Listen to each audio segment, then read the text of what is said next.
Hello everyone, we are live with a one-off special covering the entirety of the WrestleMania weekend.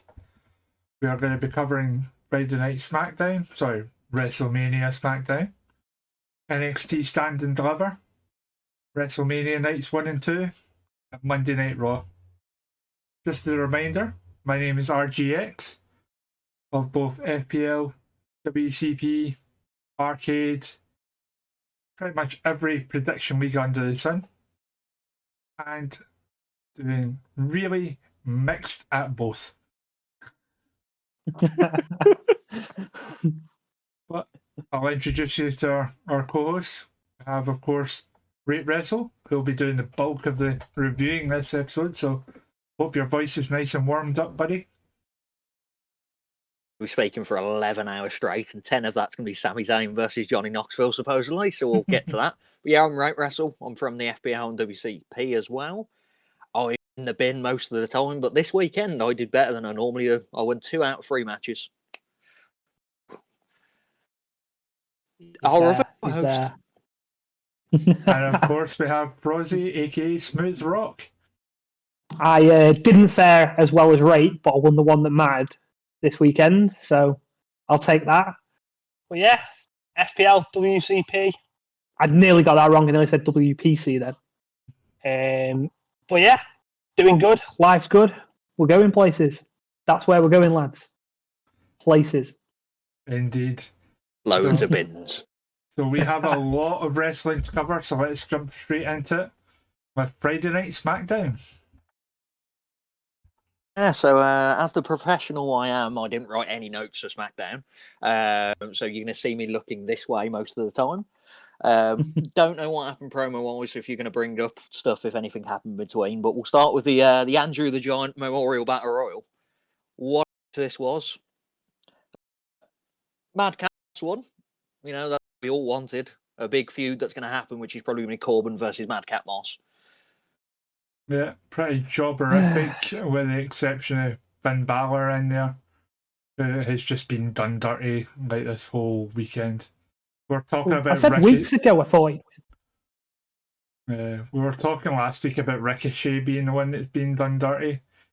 It seems to be Finn Balor's turn this week to be a man that has... Yeah. But mid-card titles don't matter in WWE. The Rumble as well, that you can tell how much damage the releases have done. At Rumble used to be, you'd have like about 10, 12 people that you'd be interested in, kind of, but now it's just like, good grief. Commander Aziz and T-Bar and Eric Ivar just there, and Reggie, because we all love Reggie. Wrestler. Oh, good grief. But yeah, I rated that 2 stars, which, because it did what it did. It got Madcap Moss over as the next face of the company. Excited to see it. Generous 2 stars for a Battle Royal. I never like Battle Royals. Battle Royal, it's hard to get I don't think they can be good. Yeah, there's nothing you can change to it, is there? Yeah, especially when it's the ones that are everybody's already in the ring. They're just complete clusters. And then followed up with that, we had Ricochet versus Angel versus Humberto in a triple threat, which it was better than I thought it was going to be, because, you know, Ricochet's been buried for like 2-3 weeks already. I remember the heels working on Ricochet for a lot of the time, then they did the good old, I'll pin him, oh no, why are you pinning him? Then I'll pin him, why are you pinning him? And then Ricochet ended up taking advantage and winning with a good spot, if I remember. I can't remember who's were. As I said, I took some good notes. But yeah, I rated that 2 3/4 stars. Yeah, it was fine. If there's one thing WWE does better than most companies out there, is book a triple threat match. Like, they always, although they're quite formulaic, the action never stops because there's always at least 2 in the ring at a time. And having the essentially what was a handicap match with the usual kind of infighting is always good. Los Lotharios, our friend on Cage Match, will be happy because they did look good in this as well. They didn't lose by being idiots. It's just 3 good workers having a pretty okay match. Good for what it was supposed to be. I'm just going to see if Yeah. this guy is actually. No, Jorge he has put a cage match reply. He rated it 8 out of 10. Of course. Of course he did. Ricochet, Angal, and Humberto all fulfilled their role within the match, and with a great storyline, great action in the ring. The match should have been a part of WrestleMania. It was the only good thing about the show. Yeah, he has that spoken. stands to reason. Battle Royale was long enough. I can give you a rating for that as well. I hope he's got his Los Lotharios merch. I'd love to see this guy. We should get him on. First guest that we've been hinting at, some randomer now because the other guests don't work out. But Left 99, this was for the Battle Royale because I forgot to read it. Poor Andrew. W is now respecting its dead half farmers. Hall of Famers. I've read that as half farmers. I don't know what happened there. Not just current wrestlers. Madcap Moss can't even bump correctly, and he's made to look good against all those other names. Just because Vince likes guys who can't wrestle but can entertain. Oh, my camera is having issues. Nevermore. But Keep yeah, while talking, that's RGX is fixing that problem, we'll go into another great tag team match, just the usual women's tag at the moment. Naomi and Sasha Banks versus Carmella and Corinne Lazine. You alright, mate? Yeah, I'm at bad time, right? I think it's because I'm going to have to look this way and back this way. This was just a quick fire match to get Naomi and Sasha Banks to look good. Rated 2 stars. It was better than some of the tag team matches that they've had recently, except for the longer period ones. This one was it was there just to get them over. Yeah. Yeah, it wasn't great, one bad. Just middle of the road stuff. It's what you're expecting when I went into SmackDown. I was just like, it's not going to be great, but it's just a filler. I was just surprised by these matches, to be honest, because like the first 2 they announced, and I thought that was just going to be packages for the rest of the show, but the 3 random matches happened. So that happened, and then we had Jimmy Uso versus Rick Boogs. Love Boogs. Bosh match, as usual. Contest, just a big brawl. Right, that 1 star. Yeah, I can understand why. The Boogs matches have not been good so far. I don't think that's going to change anything soon. Well, obviously it's not, because I'll come on to that at WrestleMania, but it's going to be let's not skip advance. Yeah. But yeah, so that just it is what it is match, kind of like they were just getting over. And then my match of the night, which was the main event, was Austin Theory in the Usos versus Finn Balor, Rick Boogs, and Shinsuke Nakamura. This is going well. I've not been drinking all day, by the way. This is my first drink. Yeah, just a good 6-man tag. Yeah. Everyone got the shit. In Theory, they're pushing to the moon. Yeah. Well, yeah. I can understand why. Kid's got a lot of talent. He's got a good look. I think he's a good worker. Give it a couple of years, he will be good. He's a good worker as well, except maybe Rick Boogs. I said he looks like he can get there, though. He's got some ability. The power is unbelievable. There's something there with him, definitely. So I rated that 3 out of 5 stars. It was a good 6-man tag. End of SmackDown. I'll give you a good old cage match review for that while we'll see if X can come back alive on the camera. Oh, here we go. I need to fix the background. I know. Oh, look at the Arsenal fan. Everyone's gonna know. No. Just with the quality of these wrestlers, that was going to be awful, but it wasn't great either. There was no good reason for it to happen, and as such, not much of a story told. Not bad, but pointless. That just doesn't enjoy things happening. Not bad, just pointless. So it was bad then. That was the best match of the show, and he's like, pointless. Why am I here? Oh dear. A usual road up to WrestleMania match. Like it should have been a lot better, leading to WrestleMania, but it was just a bit pants. Yeah. You don't want to give it all away before Mania, do you? You're literally just phoning it in. You don't want to get injured. What else do you expect them to do? Or then after, man. What are you saying about that? So just phone it in again. Yeah. So yeah, any more about SmackDown we want to discuss? I've pretty much covered without any notes, and I feel like that would have been my notes anyway.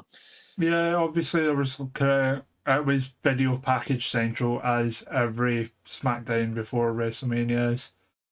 Pretty much everything's a recap. If memory serves, they don't even have Brock on the go home. No. But as I said, like everything's a blur with that SmackDown.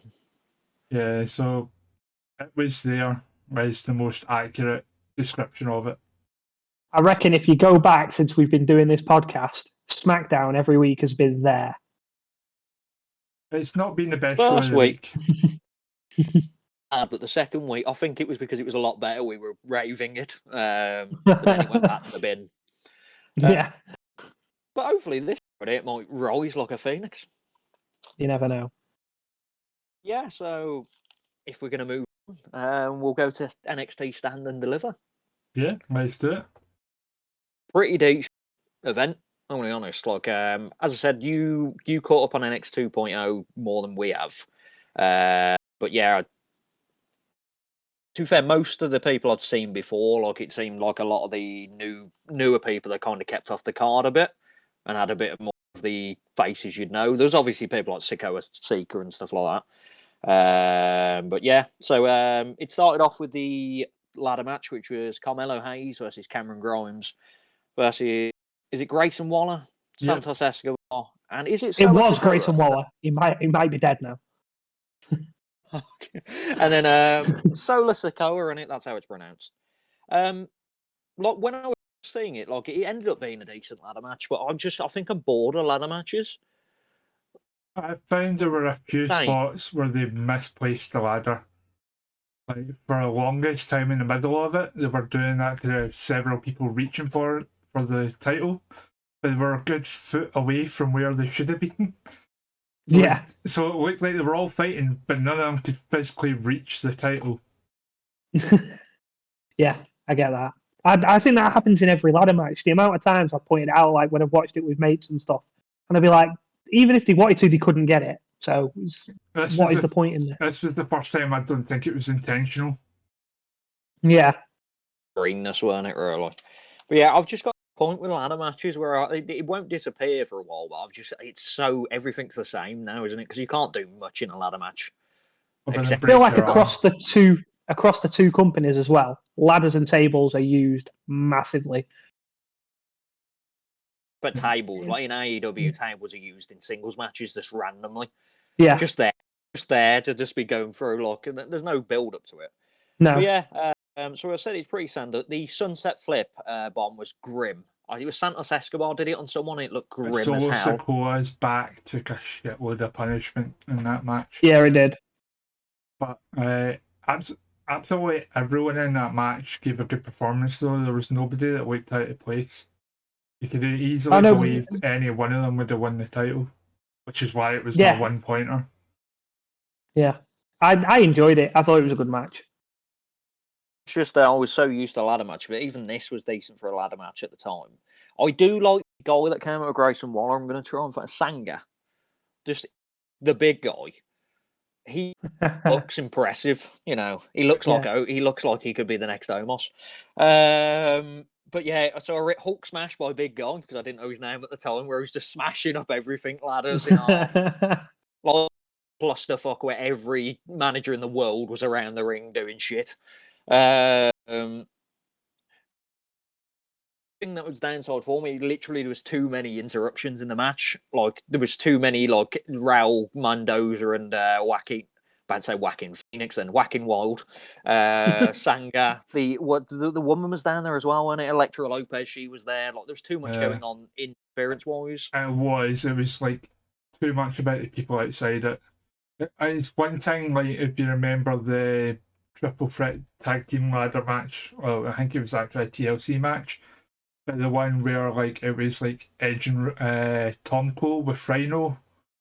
Like they basically all had their kind of manager with them as well, or like stablemate. And that one was a huge cluster as well because all the the managers or faction members were all fighting on the outside and interfering in the match as well. Like, this was just as crazy and chaotic with that. Completely forgot that Tyson Tonko was a person until you said that. I'm sure at points he has as well. With good old Cameron Grimes getting the win. Straight to the moon, as they say. Love it. Love it. Of course, there was Grayson Waller going viral though, with basically leaving his arm stuck on the ladder as he inexplicably... He fell off the moon. Inexplicably went for an elbow drop on a ladder, but got nothing but ladder. And there's no surprise whatsoever he was in a sling on this week's NXT. As well, it looked like his arm had it. Yeah, it was horrible. Well, when you saw the replay, you could tell that he knew he'd fucked up. He was just like halfway down, he's like, yeah, I've done. Ooh.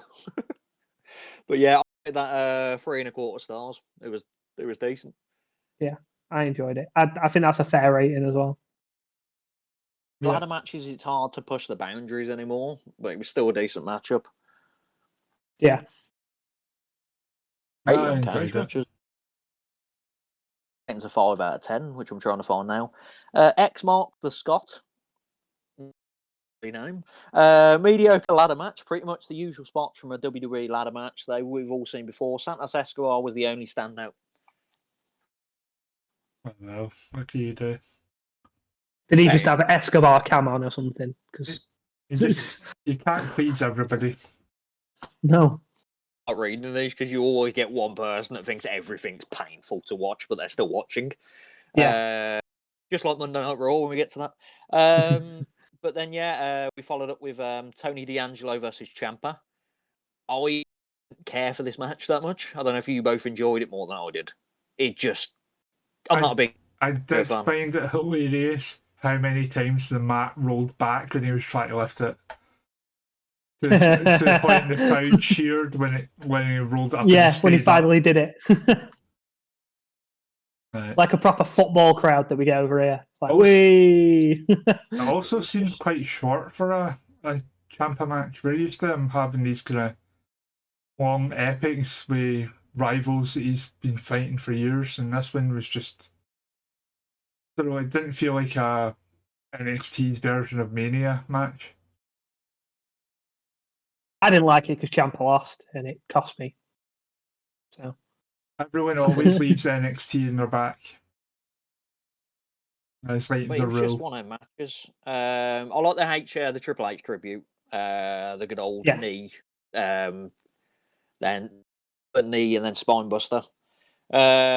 What annoyed me was the one major note. Tony D'Angelo kicked out both Ciampa's finishers, but not like not like one finisher pin, one finisher pin. He did the is it the Widow's Bow? Is that what he calls it? The DDT. Yeah. Yeah.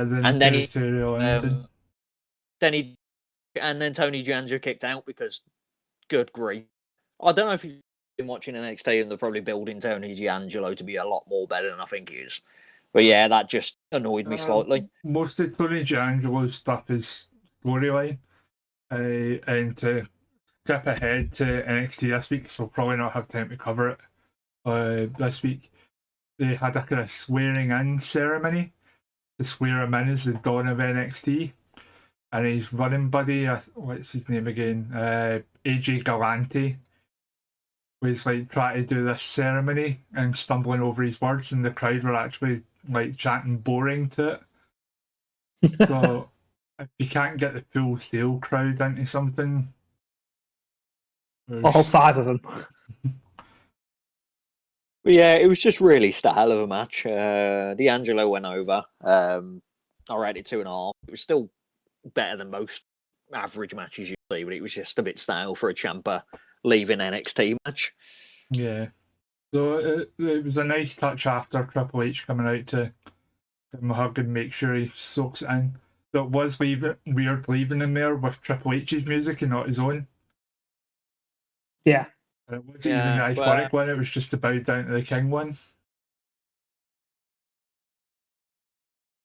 It was what it was. I'm not on the low train at the moment, I'm going to be honest. Let's have a look at someone random. We're going to go Ovaledinho. I've pronounced that better than half the names I've already pronounced today. I thought there might be something beyond this seemingly over ironic fanfare fans have with D'Angelo.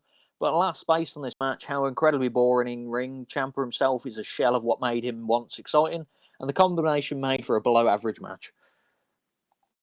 I mean, that's fair. Ciampa is like 90% character.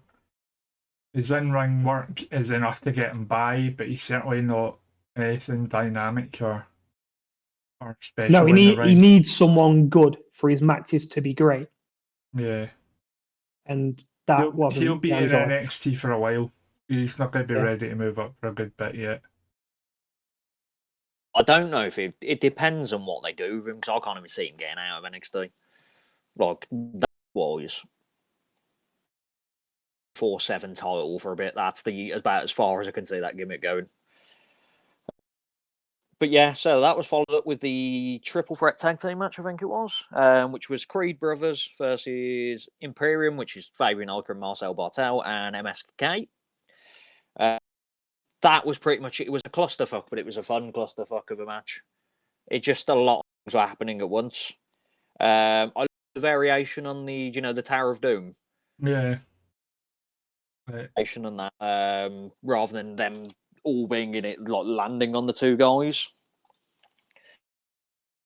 Cool. Yeah. And the powerbomb side looked proper grim. They landed. I'm a big fan of Imperium. Like, Imperium as a tag team are really good. Oh, mate. I'm sorry to break this to you, but Eichner walked out on Bartel at NXT last night. Oh, I saw that earlier on. So it looks like Imperium just dead. I think they're splitting. And Braun beat Gunther clean last night. So I think Walter might be going SmackDown on Friday. So, for them to have a lot of singles run against each other and then end up in obscurity, probably. Probably back to One NXT UK. But yeah, so that's ruined everything, and I don't want to continue this review. Oh, not again. This seems to happen every week. Every week, I'm on a high until RGX brings me down. But yeah, this 3 stars out of 5. It was just a fun triple tag team match. What you expected when you saw it on paper? What I will say is I watched this with my wife and Buddy, because obviously it was on during the day for us, which was a nice change of pace. And you know the Ned Flanders meme, like it's like I'm wearing nothing at all. That was like the Creed brothers gear. Like, it's one of those things you can't take your eyes off it once you notice it. Yeah. But they left nothing to the imagination. They certainly weren't wearing an athletic cup. Let's put it that way. Baby blue shows everything. Volume. But yeah, so that MSK. So Gordon the Whale. Let's go with Gordon the Whale. I'm just glad they made it through the match with the Creeds killing anyone. MSK winning was a good move, even if it's going to piss off a section of the weird fans that go to NXT every week to boo them. That whole over that Izzy, if you remember, have you heard about that? What's that? The Wesley stuff. You know what we were talking about in the forums with his missus. Quite honestly, I don't want to get into that here. No, me neither. I'm not opening that can of worms. Right. About that part, the reason they originally booed her. Do you remember Bailey's super fan? Yeah, is he? There's a massive thing between them, and basically a lot of her people used to go to the shows just to boo him. I don't know what the reason was for it, but yeah, that was why he used to get booed a lot. Yeah, was it not Izzy's dad was like the main one of that? Was it? Aye, but and all I'll say in the matter is the timing of putting the titles on them when storyline it didn't even make much sense is difficult to understand. Let's put it that way. Just to get it off Imperium, though. But then I don't know if they just wanted. I don't think the Creed brothers are ready tag team champs yet. But yeah, I enjoyed the match. So then, then we had the four-way I was about to say Divas match. Then that would have been bad. Women's match, which was Mandy Rose versus Cora Jade versus Io Shirai versus Kaylee Ray. Because the amount of multi-man matches on the show, just too many people in matches. Just like, why was there not like on the whole show? There was 2 singles matches out of 5, and the rest were just like 6 people in every match. And people a payday. That's just it. Man card matches, like NXT used to do, where it just used to be four matches on a show. Out matches. Peak NXT. Yeah. Just a bit. Well, the clatters balls for this match. Like no one really cared at the time.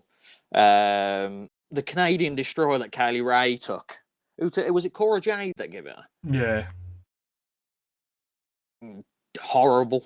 Like good, as in good match. But horrible. It just looked like it would look painful.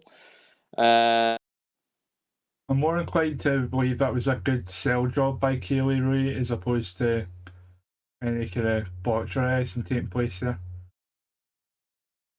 Right here as well. Cora Jade reminds me of AJ Lee. Just the whole she is in the ring. Pretty much, I'd say it. It's pretty spot on. Like that's how she acts in NXT as well.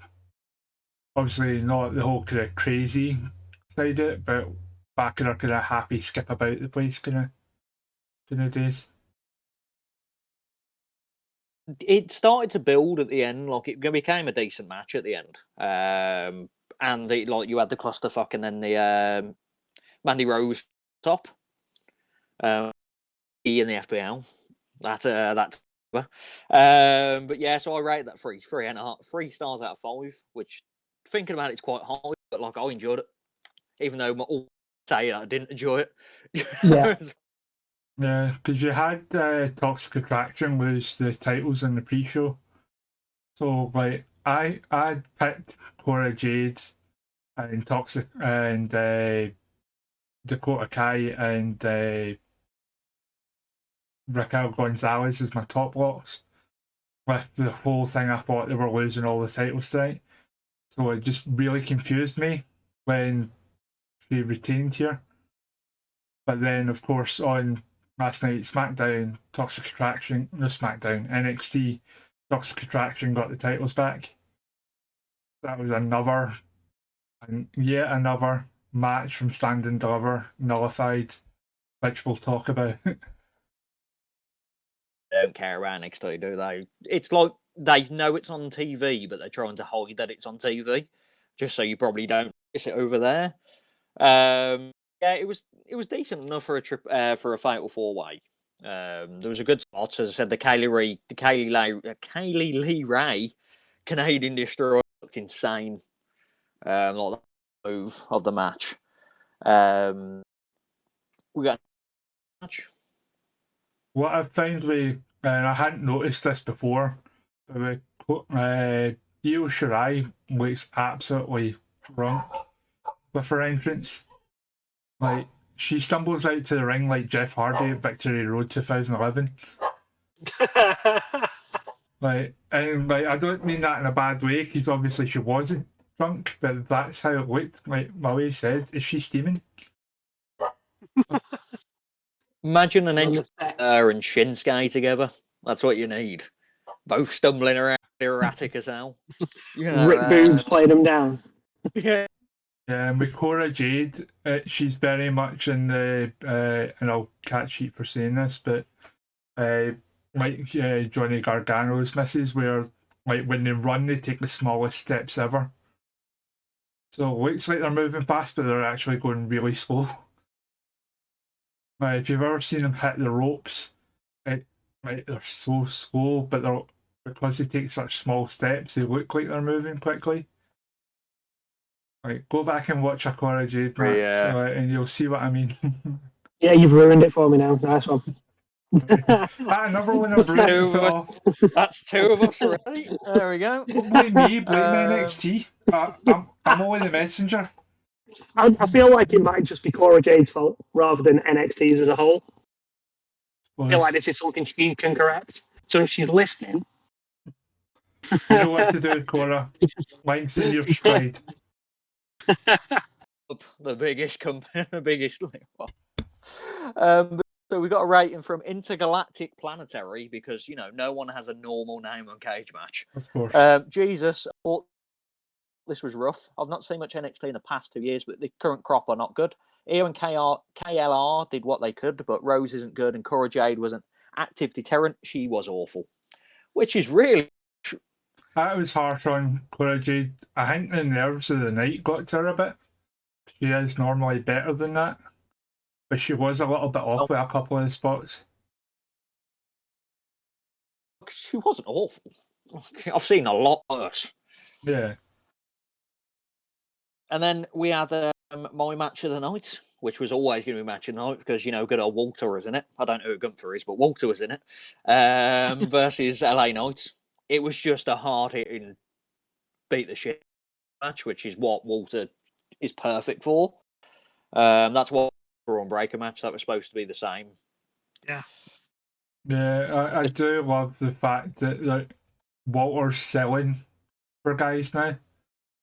I know everyone says, he should be completely dominant, but pretty much since he lost the NXT UK title to Dragunov, he does actually sell for his opponents now, but because his reputation precedes him, when he sells, it's really putting over the person that he's in the ring with.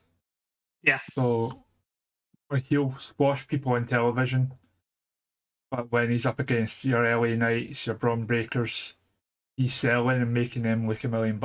It's a completely underrated side of him. The fact that when he sells, it's like a badge of honor. You've managed to cause pain to her ring general.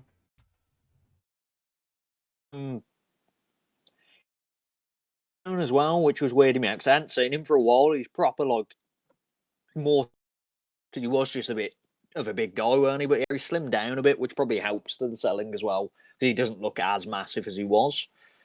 Chops are still insane. Yeah. Oh, I wouldn't say one. No chance. I enjoy breathing too much. Yeah. Progress when I went down there, and he's a huge guy, but his hands are like the size of my face. Yeah. He's just. But yeah, he's a really nice guy as well in person. Peel back the curtain there, I've ruined his his character. But yeah, so it was a good hard-hitting brawl. It was chops galore. I love a Walter Frog Splash because it just looks silly but good at the same time because he's massive. Yeah, he shouldn't do it, but it looks good because he. And they shouldn't call it a frog splash, it's more like a toad splash. Because he is like that in the air as opposed to doing the. Yeah. The bullfrog splash, they were calling it, yeah. I think I had down on it. It was a bit shorter than I wanted it to be. Obviously, you had a main event happening, but I just feel like this could add more time. Like Walter match. Oh, there was so many matches this weekend that could have had more time. Matches that probably shouldn't have had more time. Matches just shouldn't have been matches. On top. I rated it 3.25 stars, which that was lower than I wanted it to be, but it was also because it wasn't as long as I wanted it to be. Mm-hmm. It just stopped as I thought it was going to get even better. Do you have anything to add from that yourselves? No, I thought it was a good match. As I say, the amount of hope spots that Walter gave LA Knight and let him hit his big offense in on him really put LA Knight strong over in defeat. And I can see LA Knight being the one to eventually take the title, if not off Braun directly, off of whoever the transitional champ is that Braun drops it to. I just can't dislike a Walter match. It's impossible. In fact, I'm going to spoiling things. Sorry. No, I just like he's ridiculously good, and I'm glad that he might be staying in America. Opinions as well, because obviously I've been reading these out, and this next opinion makes no sense to me. Viper, I'm not reading the whole of this. It's like Viper TJ61X, pretty much an ended squash match here, which it definitely wasn't. Like it was a bit too, it was two-sided. Like Walter was on top of it, but it wasn't a squash match. Walter for about 10 minutes is okay, but definitely disappointing that these two could have had a banger easily. Like I agree with that. It could have been a bit longer, and but it wasn't a squash match. Yeah. That's just a silly. What a silly man. I question what some people look at sometimes. We're looking like we have our opinions as well when we see stuff and go, what are you thinking? Oh yeah. I'm not going to go into detail. What are you people thinking? We all know what match we're referencing here, and we'll come to that. It's a match that happens in night 2. If Jace is still listening at this point, we know why. Assuming the women's tag was on the pre-show because they didn't mention it. Like, I didn't watch the pre-show, but they didn't mention it since on the whole of the broadcast. No, I didn't watch the pre-show. It was literally when I got the notification from CT with the points update. I was like, oh, that happened. Trying not to look in the group because I don't want it to get spoiled for me, but yeah, that just happened. And then you had Braun Breaker versus Ziggler. Stiff as fuck. But in a good way. Good, but it's just happening no matter what you want. If you're not, you can't sell it because it hurts, it looks like. You never have to worry about Dolph Ziggler selling anyway. The guy's the best seller in the business, bar none. Yeah. He's the guy you want in there. The whole Rude situation was weird as fuck. Like, they threw him out and then he came down. He's back again.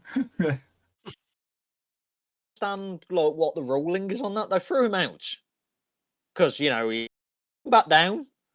But that's what I think logically, and this is bold saying WWE does anything logically, but I think the logic behind it was that the ref didn't want to disqualify him because he would essentially be rewarding Ziggler for basically breaking the rules because he gets to keep his title. If you just might as well keep him there. What are they going to do when he throws him?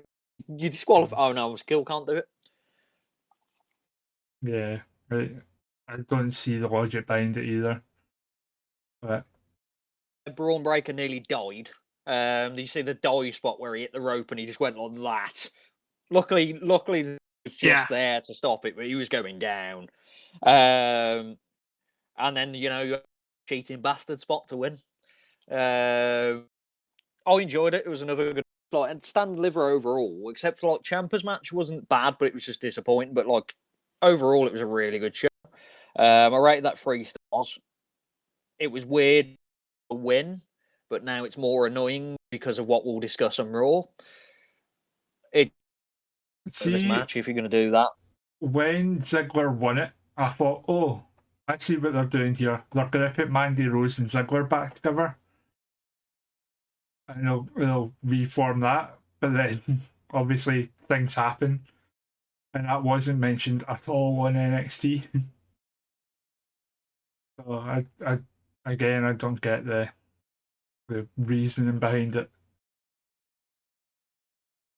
It's especially now. Like, luckily, I don't change my rating. So as soon as a rated match, I don't look back and change it. But it's more annoying looking at Raw. But overall, it was a good show. NXT. Guy, let's go with Chucky Stucky. Like I said, no one's got a normal name. My first comment is he rated it 2.5, but you can't rate 2.5, so put it as a 2. Vic Joseph kind of sucks. There's just a random statement in the middle of the match. It does kind of suck. So, yeah. As literally 5 people started to chant. The starting direct both men's covenants, so all they did was rest, hold, and call spots loudly. Dolph's bumping and Summer Breaker's moves were good, but the heat was killed and they couldn't bring it back. The match sucked. Wow. Disagree completely on the latter half of that. Yeah. It was a fine match. Braun for like 98% of that, bar the finish, like $1 million. And you can see why WWE are gonna want to push him.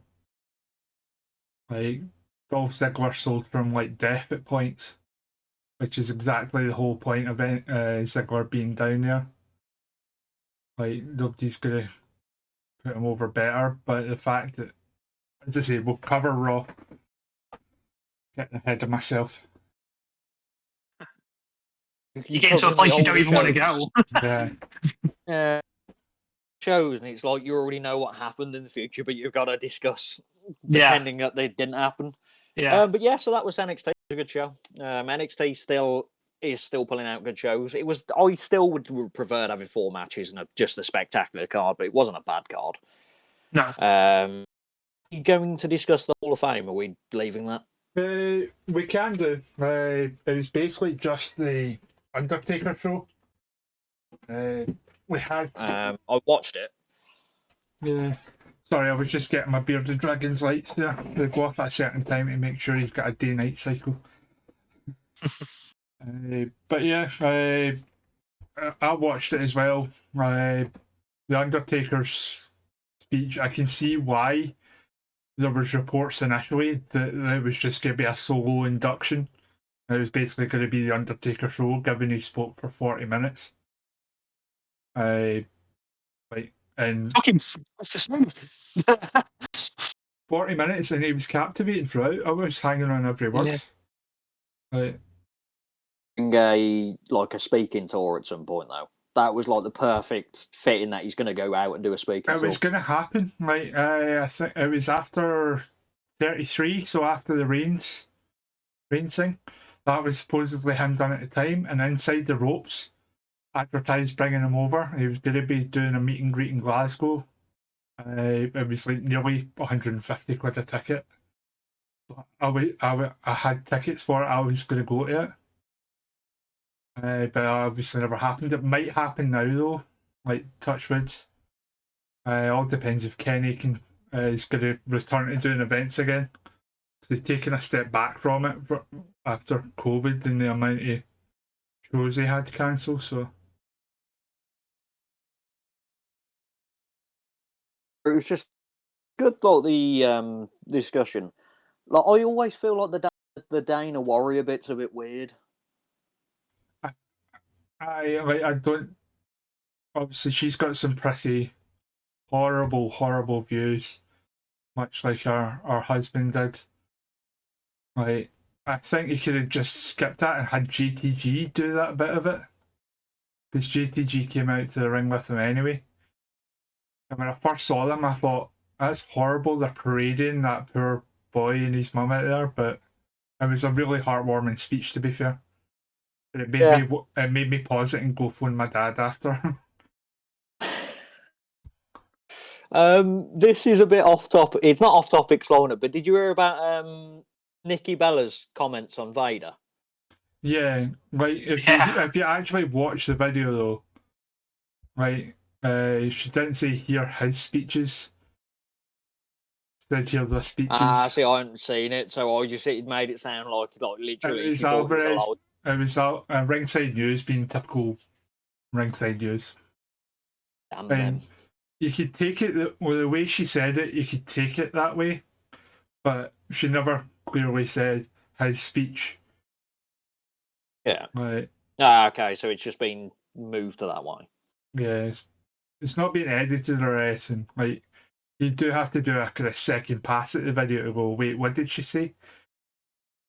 But I just showed Ringside News for exactly the arseholes they are, really. Yeah, and then the Stoners was a bit watered down, the whole situation. Scott Steiner with a live mic, and you're wondering why they weren't given much time. Yeah, it was just like I was going to say Owls and Macho Man. I did like that line. He knew that cow. That was one of my favourite lines of the whole of Hall of Fame, which is a bit weird. And then Queen Charlotte, it's nice. Like, it's just, It is what it is with Queen Charmel. Like, if you look at other people that are in the Hall of Fame, she definitely deserves to be in the Hall of Fame. If you look at some people, I'm not going to argue saying she doesn't. Sorry guys, 2 seconds. My dog is being typical wee bandit. I think he stopped. Can he hear it? I think he stopped. Right. I did turn my mic down as well, so hopefully that's hidden pretty well. We got any more notes on the Hall of Fame, or are we going to go straight to the main event? Or we're going to skip Mania. I did find it funny that the Queen Charmel video package, our career highlights, was all from a 6-month period. All hail Queen Charmel. Like, Hall of Fame career. There wasn't even any footage of her in WCW. She was just a Nitro girl. She was a Nitro girl, same time as Shawn Michaels' wife, Rebecca, I think her name was. Yeah, they were together. I'm not saying she didn't deserve it, because there's plenty like good managers, and the stuff she did was really memorable. But obviously, there's a low bar. Like, I call it the Coco Beware bar. There's nothing wrong with Coco Beware. Like... Yeah, but he was the first one. He was the first one to go into the Hall of Fame where you go, really? Really? Why hasn't he got in sooner? That's what I was thinking. What? Yeah, Andre the Giant. He should have been the first one. Coco Beware and his parrot, which was called something. It went off my head then. Yeah. I remembered for a second. I think Andrew should have been in there long before. Yeah, Andrew the Giant. Andrew El Grande, as they call him. Yeah, so if we're going to go past that, we're going to go to the main event, the big show that we've all been waiting for, WrestleMania, which was one of the best WrestleManias I've seen in a while. The 2 nights combined are pretty much knocking on top 3 for me. The first night was fantastic. The second night was fine. Like, there were some good parts of it, but it wasn't as good as the first night. But we were going into proper like low expectation. Like, this is going to be the worst thing in the world. But yeah, it was good. Yeah, I was excited for like 3 matches, and I ended up enjoying like the majority. So, like, we knew it was going to be good as soon as Marky Mark appeared on the preview. I was excited when Marky Mark was doing the introduction. I thought he was actually going to host WrestleMania, but he was just in the video package. It is weird hearing this distinguished actor, like literally hundreds of movies in his IMDb, use the word stupendous seriously. Yeah. It was the same for anyone. It was just any time they said stupendous, I was just like, oh no. I was going to do a running count in live chat, and I couldn't keep up. I was going to say I saw it, and you give up after like 4 or 5, I think. I was too distracted, and I'm sure I missed a few. Never mind. Yeah, so Marky Mark appeared, and then we started off with probably one of the weaker matches on the show, but it wasn't their fault, I feel like. It was Rick Boogs and Nakamura versus the Usos, the champions. That spot in the match where Boogs went down, I genuinely didn't know that was an injury at the start. I thought that was the way they're going to get the Usos over. I just thought he'd just messed up, fell over, and that was it. Yeah, like, obviously with the benefit of hindsight and be able to watch it back, you can see his knee give way. It wasn't your typical kind of, just kick your leg out and go, oh no, I've lost my balance. Like, you see his knee actually buckle. Probably what it is, because I saw it on a one glance. I was thinking I was just selling so the Usos can get over, but Boog still looks, the tag team looks is strong. Like, it was going fine until that spot. I rated it at 2.25 stars. It was fine. But it would have been better, obviously, if he didn't get injured, which, as I said, it can't be helped. Honestly, I think that's generous. Like, the match lasted less than 7 minutes. In wrestling terms, in WWE, like anything, On a WrestleMania kickoff match, though, which is normally there to get the crowd hyped. And I was going to say, how many times have we had bangers in the last few years go on first? I think it's one of those ones, though, as I said, like, with my ratings, I kind of look at it as a rating and I don't backpedal on them because of like the end result, unless it's terrible end result. It was building to be a good match, and it got to 2.25 for me, and then it stopped because of Boogs. Yeah. But yeah, it's We're not telling you to change it. We're just telling you you're wrong. That's all. no. I'm never going to change the ratings. Wait till you hear my Johnny Knoxville Sami Zayn one. We're going to speak about it for an hour. You need to give someone a shout out at that point, I believe. Well, he's had a mini mention, but yeah. But let's go with Chad Broder. This match was not good, and the injury to Buggs didn't help it either. I don't know what it was, but the Usos very, very rarely leave me feeling like they are good. Championship team. I disagree with the fact he doesn't think the Usos are good. Like, that is a really dumb statement. Scale of WWE tag teams. Yeah. The scale of WWE tag teams, if you think Usos are bad, so you don't watch the tag team division. Yeah, just give up on tag team wrestling, just skip it. His name was Chad, wasn't it? Happened in between this, I don't believe. But then I've got the Happy Corbin versus Drew McIntyre match. I don't think there was any. I think it was just random. I didn't write down video packages and adverts. Yeah, I it was didn't write between down every match, wasn't it? I read at the start of this. This feels like a bad SmackDown main event. It just felt like, why is this on WrestleMania? Or a guaranteed top lock, it was. Was, weren't it? Yeah. It was a good near fall in the end of days. That was cool. Like, I honestly thought McIntyre was going to lose, which was going to ruin my top lock. I think it's the first time someone's kicked out at the end of days. Yeah, it is. That was the thing going around. First time anyone's kicked out. It was on Mania, so at least it kind of gives Corbin a thing of it's not just on a random SmackDown that someone's kicked out at the end of days. But yeah, it was just a very average. It just felt like a SmackDown match. I put a 2.5. As I said, it was just an average. It wasn't the worst McIntyre Corbin match I've seen, but it was just there. I think it was one of the best McIntyre Corbin matches I've seen. Because I can't remember it. I can't remember any good ones. Exactly. So, did you see at the end when he cut the ropes with Angela? Yeah. The sword bent over. Yeah. So it was like a rubber sword, which is really disappointing. Yeah. And when it's weird as well. Sorry, go on, mate. I was going to say, I might have just cut him, but when he cut it as well, he cut both 2 ropes, but the sword hit the 1 rope. Yeah. It was obviously a gimmick spot, and nobody's denying that's the truth here, but when they did repair the ropes for the next match, they looked off. They didn't look properly secured at all. They had to sellotape it. That's what, that's the ruined Mania. Double-sided sticky tape. So I wasn't happy with his match, so he went rogue. So that was just it was just a SmackDown main event. It felt like. Someone's rated it a 1 star, so I'm going to quickly find that. Oh, please. That's a spicy take, that. I can't wait to rip this one to shreds. They've rated it 1, but they've not left a comment. Oh, cowards. Don't even count. Average on cage match. If it's rated like a 3, you can have you can rate something a 1 and not have to write a comment, or a 5. But if it's a 6 or a 0, you have to put a comment because it far differs.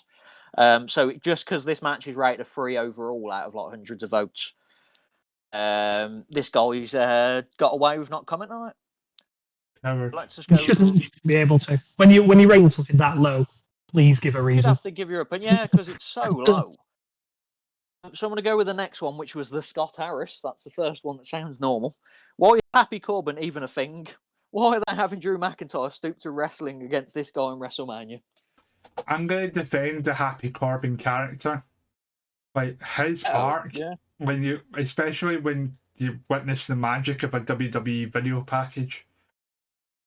When you take a step back and look at the story of him losing everything and getting the win at the casino, it is actually quite a good mid-card comedy story at WWE. For weeks, it was the best thing on SmackDown. Yeah. Was he called before Happy Corbin? What was his name? Baron Corbin. But they King had a Corbin. middle ground when he was sad. It was Sad Corbin. Right? Sad Corbin, was it? Let me have a Yeah, look. it was Sad Corbin when he was homeless. That was it. 'Cause he was King Corbin just before that, weren't he? Yeah. So that was Because just Nakamura stole his crown. yeah, that was the first two matches were pretty average, and then it just picked up from there. The whole rest of the card was really good. And I was surprised next the Mysterios versus Logan Paul and Miz by how good Logan Paul looked in the ring. He pulled his So if you moves both off had- well, but he didn't sell. And like I was like screaming in live chat, hold the effing tag rope. Oh, he stood in the wrong corner at one point. I was like, come on, mate. he was in the top right corner instead of bottom right.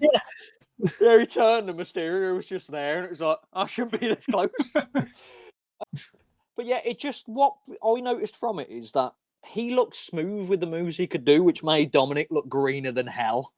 I Yeah, was going to say, he looked better than Dominic. It was mad. I was just like, no. Logan Paul's built. Yeah, He's a giant. He can play an asshole because he's always been an asshole. Like, at the moment, he's fine. Like, he's turned a corner in life. But yeah, he can play a bit of a dickhead because he's got that jock mentality, like what's the American jock hilarious mentality. is see the ending when Miz lays him out his Skull Crusher finale. He had it written into his contract that it has a face turn at WrestleMania. That was meant to be his face turn, and everyone thought it was Miz turning face. Sure, because I don't mind Logan Paul. I did see it as a face turn for Logan Paul, but I can see why people instantly thought the opposite because they don't like Logan Paul. So it's. It was the fact that Miz celebrated with fans after doing it as well, though. Some people, you just kind of when you just I can't think of the words now, where you just react to what's happening. So Miz realised he's probably the face in the action, so he decided to react that way. yeah. Prompt you, that's it. That kind of thing. Dominic looked really green. Paul looked really good. I'll be honest. Like as I said, like his parts of it, he was a proper like heel dick, but he's the perfect jock role for it. He needs to learn to sell a bit better, though. He was popping up too quickly after big spots. Yeah, he didn't stay down long enough. Like, see, after the Superplex, for example, he was up immediately. Like, it doesn't matter if you're built like nobody. It doesn't matter if you're like top of the card or the opening match. Like, nobody should be getting up immediately after doing a suplex. Superplex, sorry, not a regular suplex. If he started beating his chest and shouting, would that count as he's fine to do it like Sting does it? Is that allowed? If he started going like that and then going... Sting has earned that right for like 30 years. I was going to say, Logan Paul's been in the ring for a combined total of about 12 minutes. So. Above Dominic, so there you go, he's moving on up. Bad Bunny, he was not. That's all I'm going to say. Yeah. Bad Bunny is the standard bearer of celebrity involvement. It's mad because I expected Logan Paul to be better than that because he's quite athletic. Bad Bunny was that surprising. I think with Bad Bunny, I didn't like. He did too many moves though. Just there was so much going on. Yeah, but for me, what really I was impressed with was his positioning when he was selling. I'm talking about Bad Bunny here, not Logan Paul. But Bad Bunny's positioning in the ring, his selling, his facials, and he held the tag rope. That's what I'll always come back to. Cornet over here. You're an absolute scrub if you're not holding the tag rope. I'm sorry. Tag rope. But yeah, I rated that, which you'll probably be surprised because it's probably higher than you think. I rated that 3 stars. Tag team. If you gave the Boogs and Nakamura match and Usos 2.25, 2.5, then it stands to reason that it's a better match than it is. And Drew McIntyre was 2.5. Don't ruin my ratings. It was a better match than the two that preceded it, so I understand why you. Going to make them a great match. But yeah, so the lowest rating for it was a 4 on Cage Match. Same guy can. Oh no, this was NWO Joshi Guy. We never wanted someone to botch something and seriously injure themselves in a wrestling match before. How can someone who comes to the ring with a Pokemon card around their neck be such a disgusting human being? A $2.6 million Pokemon card. I know, yeah. The thing I actually enjoyed about the match was Skip Mrs. Butcher. That's just someone bagging on Logan Paul. I'm not reading the rest of that. How much was that Pokemon card? Because I missed that. He never said it. $2.6 million. Is the original Pokemon trainer card from the first run, but they were only in the first release of packs. So you got money to spend, don't you? That was followed by, I believe Stephanie came out. I can't remember if that was the point instead, because I've just written random Gable Stevenson introduction. Just let's get this guy on Mania. Let's show him again. Several times. Just kept showing him and showing him and showing him. But yeah, this was just a random introduction. I think Stephanie mentioned some random stuff, but I didn't really pay attention. It was the kayfabe attendance. So it wasn't really important. I feel like we could have had someone else do the Gabe Stevenson bit rather than Stephanie. But it is what it is. But then, yeah, so that was followed by my second best match of the night, which was Lynch versus Belair. I was saying during this that this match might not be topped for a women's match, possibly even any match for 2022. And I think you need to have a conversation with Ric Flair. But I didn't think it would be possible to top that, and they had one back to back that did. I'm not gonna spoil it, but the next two matches in a row, absolutely incredible. Yeah. What I'm not a big fan of, this was before the match. I don't like that the champ came out first. I'm a big fan of the champ. You earn the right to come out last. Yeah, night one, all the winners came out second.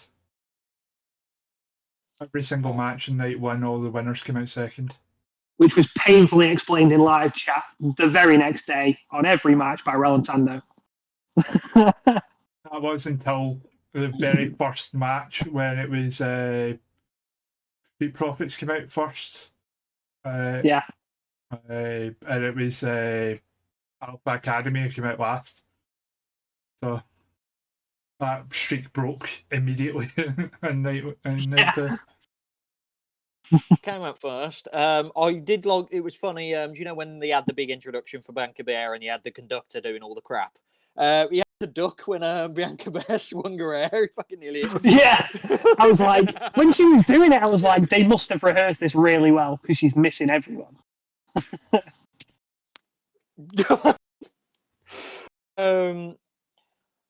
Near fall really got me as well, by the way. The Becky Lynch manhandle slam early near fall. I genuinely thought they were doing her over again.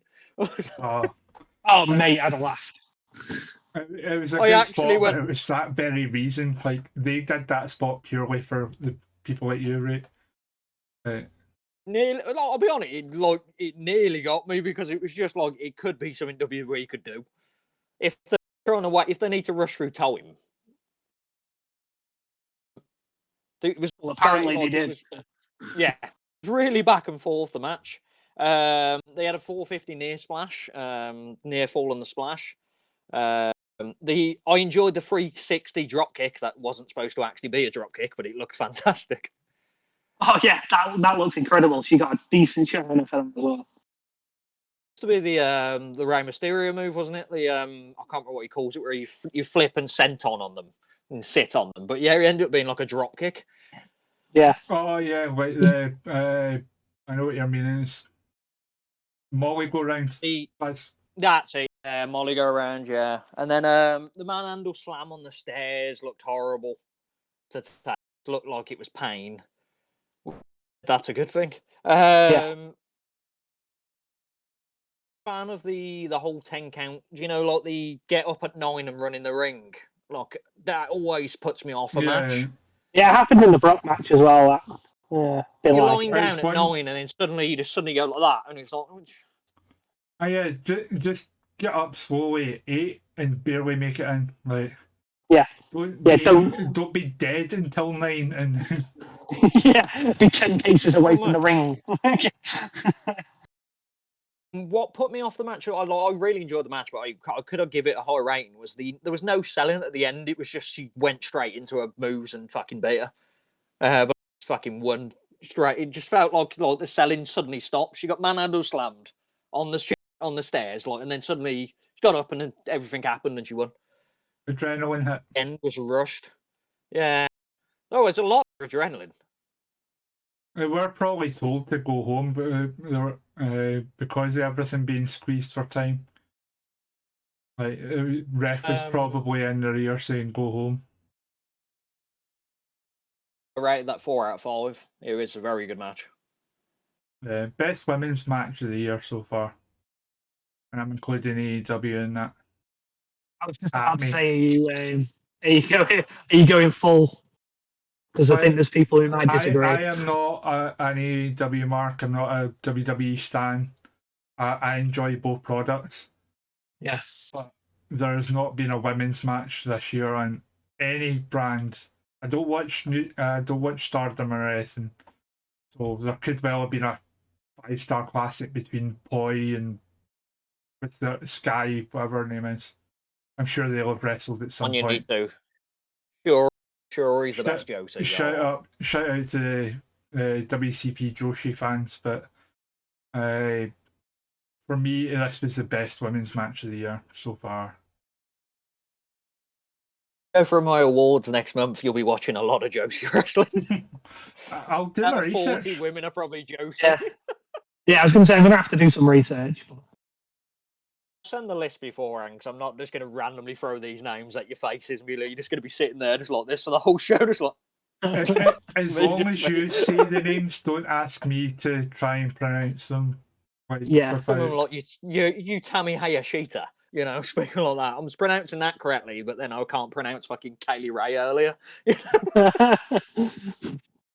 I know my Japanese pronunciation a little bit, but please don't put me on the spot. But yeah, so that was except for that, I rated it 4 out of 5. Do you know what would have been perfect, by the way? We were joking. When you said AEW defending the A, if Muzza just suddenly appeared in the call. A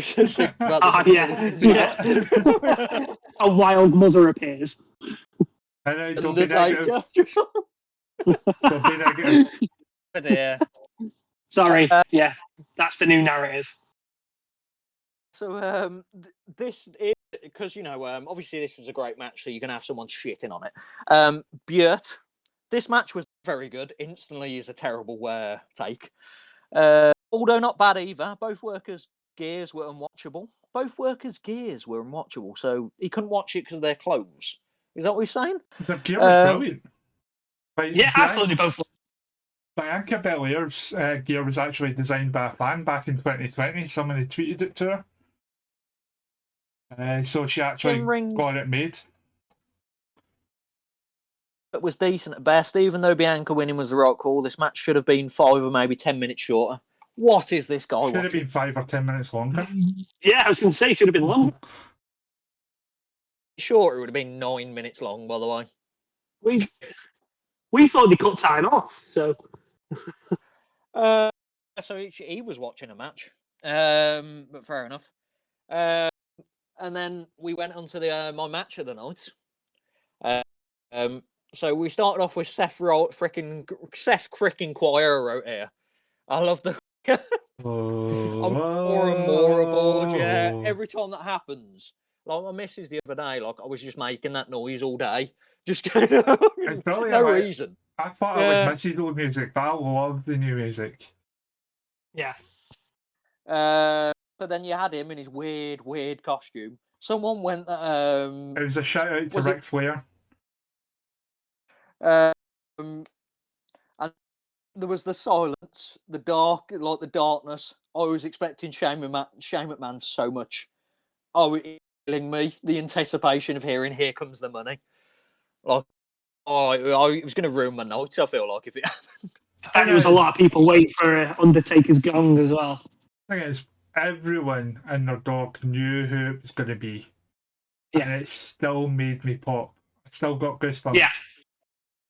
It was more that he came out with the theme that he came out with. I mean, And I was apparently just he like, owns Kingdom, but it's the Yeah. exact presentation he had in AEW. yeah. Apparently that's what they said. We're not, like he said he didn't want to be Stardust. He said, well, we're not buying Stardust. We're buying you. Was cheering as well, so he's already over more than he was. He was getting booed to shit at the AEW in the end, weren't he?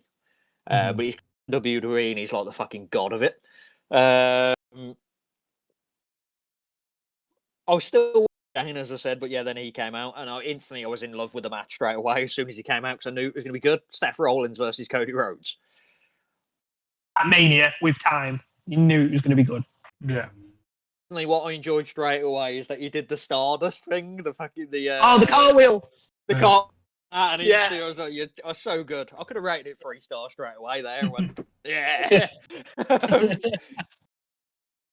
Flex over the rope spot. I love that move. Where some over the top rope and your body goes with it. Yeah. Great move. It was back and forth. The powerbomb barricade spot that Seth hit Rhodes with. Great. The crossroads. That's where he said, welcome to the big leagues again. Welcome to the big leagues, bitch. Yeah. I don't like that word anymore.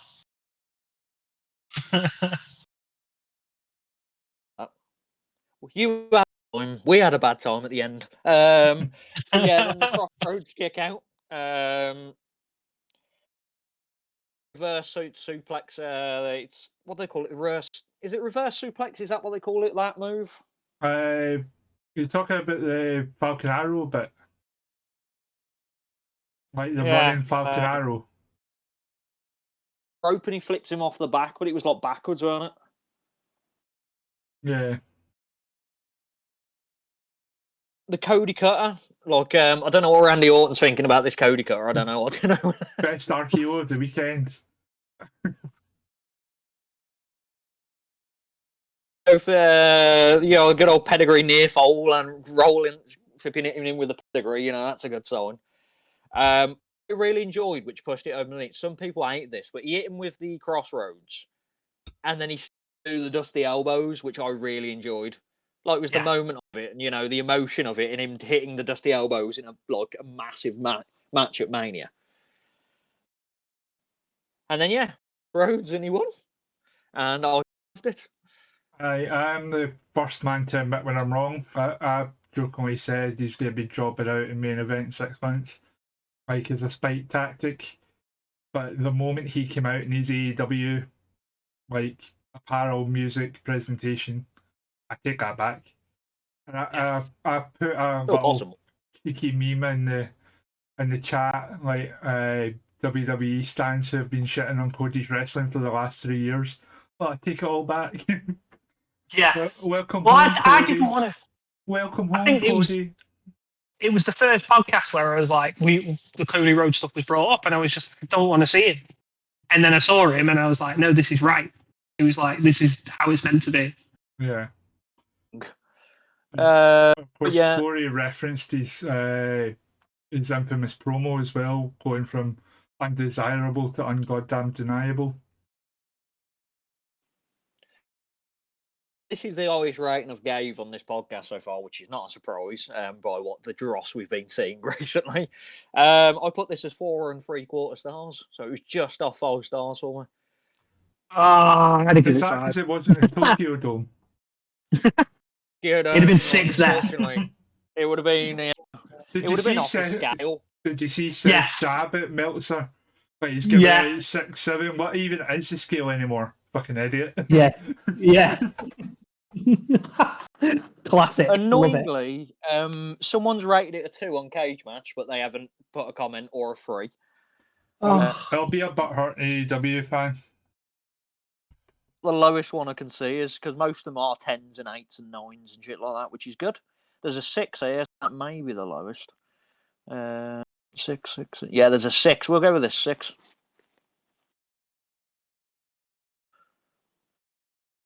It's gone. It's gone forever. Oh.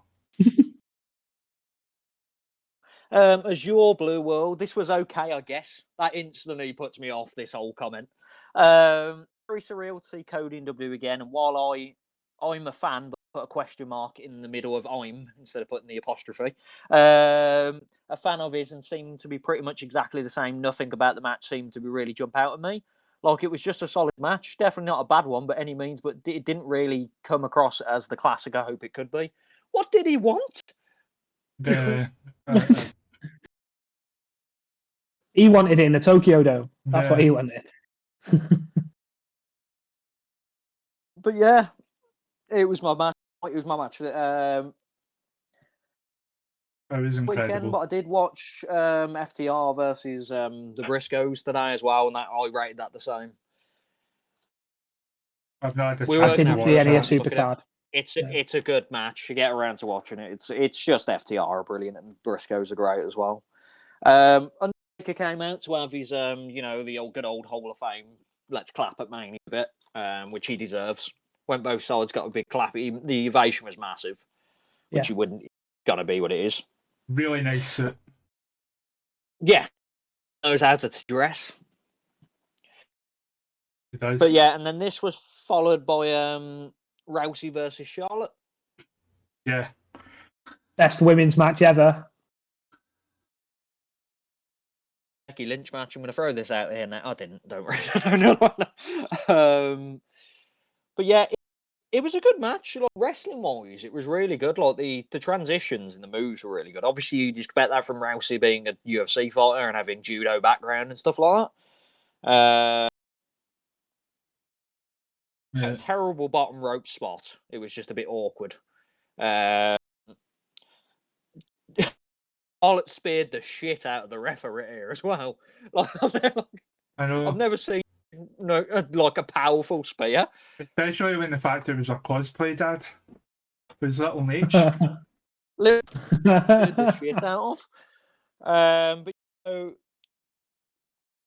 about it, I remember I enjoyed it. Like, the wrestling was good, but the finish was a bit crap. Like, visual tap out Rousey, just the tap out, and then it was just a big boot finish, and it was like, like a blink and you'll miss it. I'll be honest, like the rest of the match until that point, it went 18 minutes, and like the rest of it except for last 2 minutes, was a decent matchup. Like, I rated it off, like it was nowhere near Becky Thingy Belair, like, because the finish took it away. What I really didn't like was Rousey grapevined on the ankle lock, and it wasn't the finish. You can never grapevine an ankle lock unless it's the finish. Like that, don't I? No, I think the only time it was big if you got out of it at that point, though. I did like that she got out the figure out as well. That looked cool. It was a good exit. The end, yeah. You finish, but overall, I enjoyed the matchup. It got shit on cage match. It's like a 5.65 here. So let me see. There's a 1 rating, so I'm going to see if I can find it. There's a 2 there, so I can definitely go with that. If the 1, here it is. There's a 1. I've got a 1. Human Will wrote, dreadfully boring. It did nothing for me. A lot of botches, really easy offense from Ronda, especially, and some of the worst pacing for a Mania match I've ever seen since Edge versus Orton. Not really for me. Wow. Didn't think it was that bad. No. It wasn't bad at all. You just compared it to Edge and Orton, and that was, oh my god.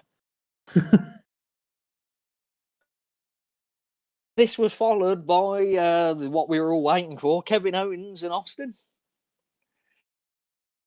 Yeah. Fun fact.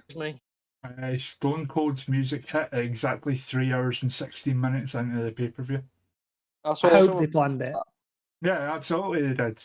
Why? Because there was like a minute of silence before his music hit. So I think they hit their cue a little bit too early. They do that all the time. They do it all the time. But it was like even longer than usual. I think they hit their cue a little bit too early. You should go back and watch some of the Undertaker entrances. Not only did it take 20 minutes to complete, they take 10 minutes to start. Before I even knew it was going to be a match, I thought it was just going to be a segment and they were going to brawl and that was going to be it. They could never end it like that. Yeah. Brit, though, was good for Owens instantly. Like, this is Kevin Owens interviewing Stone Mania. Yeah. Somewhere CM Punk is rocking back and forth crying. Yeah, definitely. Get him out all that time. Although his tweet said he was happy. It wasn't being Sad. negative. No. So yeah, then Austin came out, and I think this Austin kid is over. And his bike and doesn't want the walk to knacker him out, I think. And then I love the first perfect line that Kevin Owens came out when he was walking around the ring, and he went, "Don't encourage him." Yeah. Just don't encourage him. If it was ever going to happen, and what happened did, Kevin Owens was the guy. It had to be him. It was so good. Right, we're kind of skimming over the interview segment, and my favourite line was like when he's talking about Texas, like, don't stay in Texas, just move. Move to Mexico, it's right there. Yeah. Right, yeah, Mexico's just there. You know, when he's hinting at the match and he goes, except basically, I'm going to sum it up rather than go, your neck's bad. Except being crippled, you seem to be fine. Your neck's back, your back's back, your knee's back. Except for that, you're fine. So then, obviously, the master Austin's done the gold. You want me to fight Kevin Owens? Give me a hell yeah. And then I've wrote here, where is Earl Ebner? That's all I wanted then. The ref to be Earl Ebner. That's all. I wanted JR on commentary. Not gonna lie. A Stone Cold like one show, just JR. You needed it. I bet you Stone Cold would ask, not realising that it can get him out of his contract at AEW. It surprised me if Stone Cold asked. As soon as they do still talk, apparently. I've listened to the JR's grill that he does with Comrade, and of course JR said there's no way Stone Cold would do a match. Yeah, he did. He actually did, like a month ago. Said, "Oh, he won't have time. He won't have agreed to a match." How wrong was JR? I wrote, I don't care what this is. I don't care. Look, I don't care what's going to happen. I instantly was bought in, just of the whole interview. Owens was like perfect MVP. He was selling the shit out of everything. Like Austin really well as well. Mm-hmm. Like, you know, he's an older guy, but like his selling was really good. Like some of the hits he got. He did say in interviews in the build-up that he expects Kevin Owens to get his stuff in too, because he's a well-travelled and top tier superstar. So it was never going to be a squash. I don't think Stone Cold would have done it if he was being made to squash him. Which is perfect. Well, I'm glad Austin does that kind of thing. Some wrestlers like say, I can't think of someone off my head top of the head, but like they would go, yeah, I'm just going to squash this guy in 20 seconds. Get my big pop at Warrior when he was still alive. Triple H and Warrior. So yeah, Austin took a suplex in the crowd, which threw me because I was like, I don't know about this. Yeah, I didn't think he was going to hit it, and then he hit it, and I was like, that's not good. Why have you done this? Why have you killed Steve Austin? What I was enjoying through the whole thing as well is just like me in this podcast, he just kept drinking. I just wrote drunk. He's just going to eventually. What's going to happen is he's just going to drink himself to oblivion and fall over. And Owens is going to pin him. No spoilers, but it continues in night 2 as well. Then and then Austin was having a proper good time. You could tell. Then Owens hit the stunner on him, and that was the big shot factor of. I knew he was going to kick out, but I could feel in my heart as well that it might not. Just kind of get it over. Could on build Owens, but then he kicked out, and then obviously Austin. The perfect thing as well, Austin knew that in wrestling terms, he's just nearly beat me, so I need to beat him really quickly. So he hit his stunner and won, which is the perfect way to be. We didn't suddenly drag out, and he was fighting him for the next 10 minutes. But I need to finish this quick. Yeah, which is what's perfect for wrestling. But yeah, for this match. Yeah. No, go on. You're all right. Well, I was going to say, like, I rated this overall as a 3-star. Like, for what it was a good match. Yeah, absolutely. Yeah. I don't think anyone had any expectation of this being as good, and I think Stone Cold can be one of the first to have an official retirement match, because he's won against The Rock. He was pretty much told to retire. This one he can hang his hat on and said he went out at WrestleMania in a barnstormer of a match that was a lot of fun in his hometown. Like this, he'll feel right, okay, that's a retirement match. I still think he's going to do another one. I don't. In Saudi Arabia. No chance Stone Cold does the Saudi show. No chance. I mean, with Kane and The Undertaker, because money talks. Not to Stone Cold, it doesn't. He did this to get Kevin Owens over and have one last fun WrestleMania moment. He's had 19 years to be paid. He's probably been offered more money now than he is now. Mm-hmm. He said in interviews after that he always used to moan at like King for still having matches, and then he had that match with Owens, and he's like, I know why he still wrestles. Yeah, it was just that topped off Mania. Night 1 was perfect in the end. It was just I felt good about it. Do you want to hear someone rated it a 2-star? No, I don't actually want to hear negativity about this. Is it Meltzer? I'll read. It's a paragraph, so I'm not going to read it. But the first line is, "Sorry, guys, but this entire thing was cringeworthy." Oh, get out! This was a vulgar 666. I'm just going to his name out there because I was embarrassed for everyone involved. Was the next line, so I'm not going to read anymore. I'm embarrassed for his comment. Yeah, I don't understand. Like, there's some AEW fans who were they were mocking the whole you've got a 57. Is he 57, Austin? Is that how old he is? Yeah. You've got a 57-year-old man main event in Mania, but it's also this 57-year-old man is Steve Austin. Yeah. Yeah. This 57-year-old man Austin probably sold was the reason that Night 1 sold out. Yeah. Reason that don't fucking. He is a draw. And that was back when it was only planned to be an interview segment. Before people were treated to a match, they just wanted to see the segment. Yeah, I bet there was people fuming that he didn't get tickets to Night 1 now because it was a match. Mm-hmm. But yeah, so that was the end. Byron Saxon got stunned as well, but my Mania froze and I couldn't be bothered to rewatch it to get to that point. But I got told Saxon got stunned. Yeah. But yeah, is there any more comments on Mania 1 before we go to Mania 2? Because we've still got Mania and Raw. All I say is that as a UK fan, staying up to watch WrestleMania is a dodgy game. I found myself getting really tired and crab it. Sorry, Scottish word for grumpy. I've heard that actually.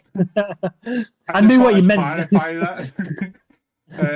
But yeah, so I found myself not enjoying it as much as I should be. So I made a point the next morning to watch the second half again. And thankfully, I managed to see it for as good a show as it was. Because if I hadn't gone back and rewatched, then I wouldn't have given it as high regard as I did.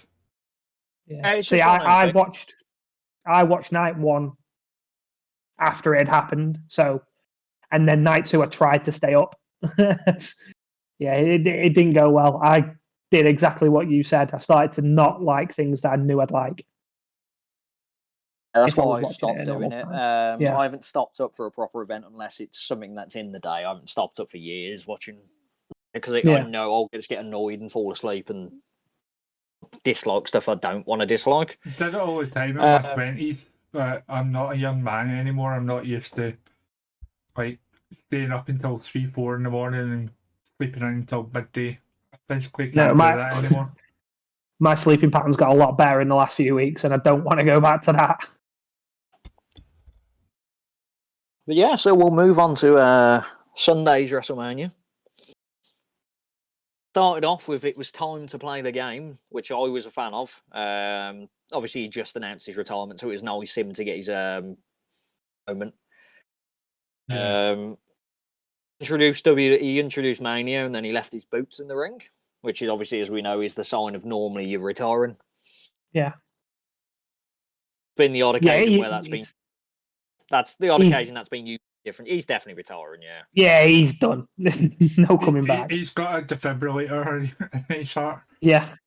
I'm sure it would have been risky just coming out to the ring with the pop. His heart would have been going nuts. Yeah. Oh, when he did the thing,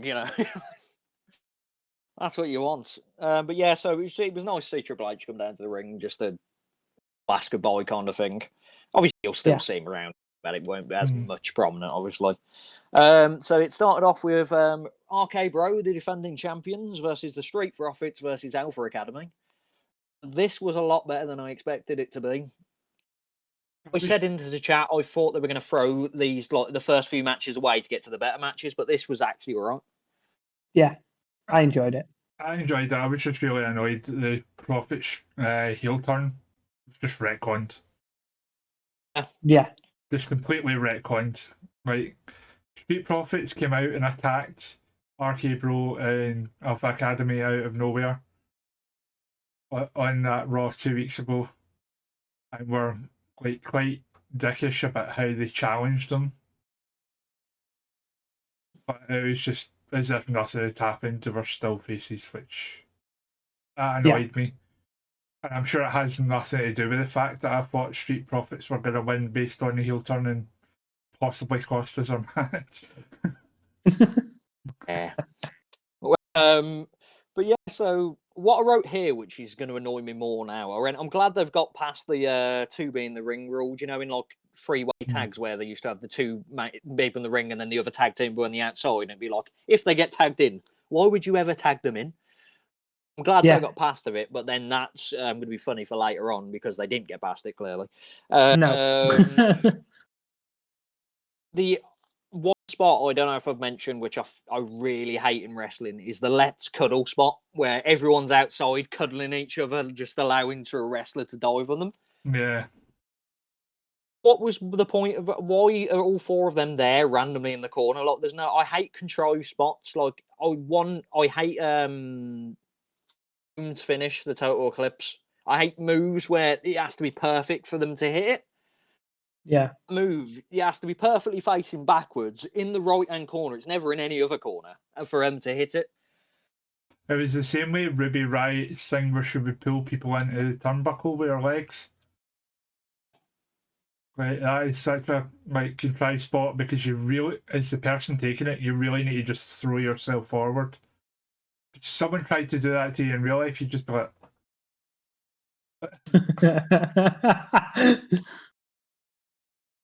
Then the Alpha Academy at the Steiner move, the device bulldog, which was fun to see.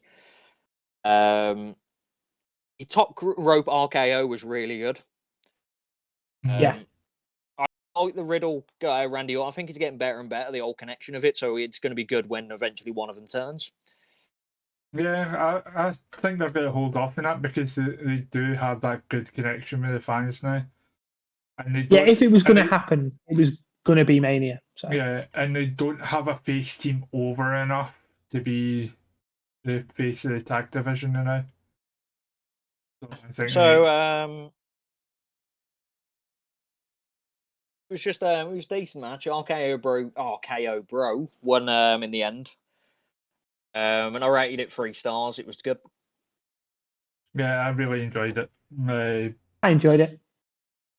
Annoyed that we lost the points, obviously, but as far as the match quality, it was the right call having R-Cade Bro win, given that the heel turn was retconned. Of course, you had the Gable spot after. That's right. I wrote here straight up. Yeah, I just wrote Gable Stevenson. Yay! I don't care. I did like the fact that it was Chad Gable that came in and knocked the drink out his hand. After everything that Stevenson's been saying about there can only be one Gable in WWE. Fuck you, he was here first. Also, I didn't one suplex as well. That was it. We'll get him to do one suplex. It will look cool, but then we better not do anything else in case it all goes to crap.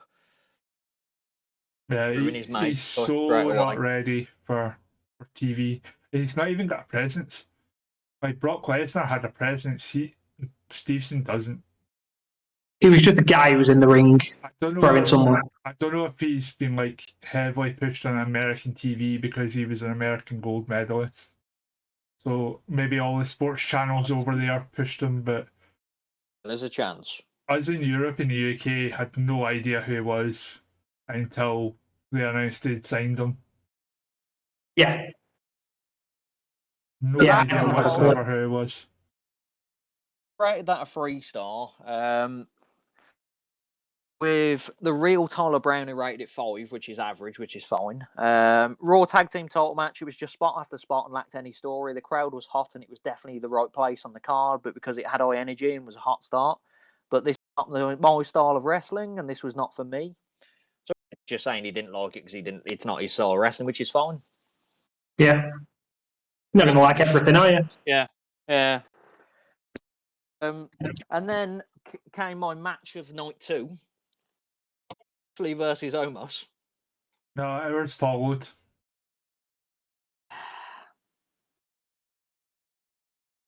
Sorry. But I did tell you. Did I not? Okay, yeah. We were convinced. We knew. As the man that got the most points in our team, I was right on the notes. Yeah, you won the war, so to speak, but that battle I will declare victory on every day of the week. Right. You can half declare on that battle because we're not forgetting about Omos. Omos is around for good. Yeah. As we'll speak on Raw. Would you have won your match if you'd have picked Lashley and not Omos? Yeah. 13 points down. We lost by 13 points or something. We were 138 and they 154, so we lost by like 16 points. So no. Felt like it was closer than that. They pulled away at the end because they both had they all went McAfee. Yeah. And then they all had Lashley as they all had Reigns as 13 points, so they all got 39 points the last match. It was all they pulled away proper hard. Yeah. But let's stop giving FBU some cred on our podcast. No, I'll give them the cred. Like they were the three most dominant people across JRPL and FPL, and we ran them damn close. Especially with someone that we in our team that we couldn't discuss picks with directly. Like, who was actually our MVP. You say you got most points of the night, but Bane was like neck and neck with you for most of it. It was me that let the team down. Yeah, you did. Anyway. you've just gone with that there. End of the Honor Podcast. But yeah, Bobby Lashley versus Omos. This was probably one of Omos's better matches. It was still an Omos match. Mainly because he lost. Tell me cage match shit all over this, so. A cage match shit over it. I didn't shit over it. Like, I rated it 4.5 stars. I rated it 2.25. It was a fine match. It was a fine Omos match. It was on par with the Shinsuke Boogs match on the other night. Like, it wasn't bad. Cage match shit on it. That's fine. On that. Did you go long enough for cage match to be able to shit on it? I'll give you the time in a sec, but it definitely went more than 5 minutes because it's there's ratings. So the narrator. This was a 6-minute match. There we go. Instantly, there's the times for you. But twice as long to Omos dominate. Most of the match was really slow and stumbling offense. That's my assessment of it. How long we've been running? Because now we've got to wait, and we've got to do another hour of Johnny Knoxville versus Sami Zayn right now. Yeah, match of the weekend. Don't you worry. This is match of the weekend. This is on the Mount Rushmore of matches. Please, Dave Meltzer had the audacity to call this horrible and one of the worst matches he's ever seen. Dave Meltzer is an idiot. Absolutely, 100% agree. He just doesn't like fun. The opposite, though. No. How can you dislike something that was funny from start to finish? Wrestling doesn't need to be put like pure sport all the way through. It was the best comedy match of all time. None. Yeah, 100%. You need to shout out at this point. I think you told you were going to shout them out.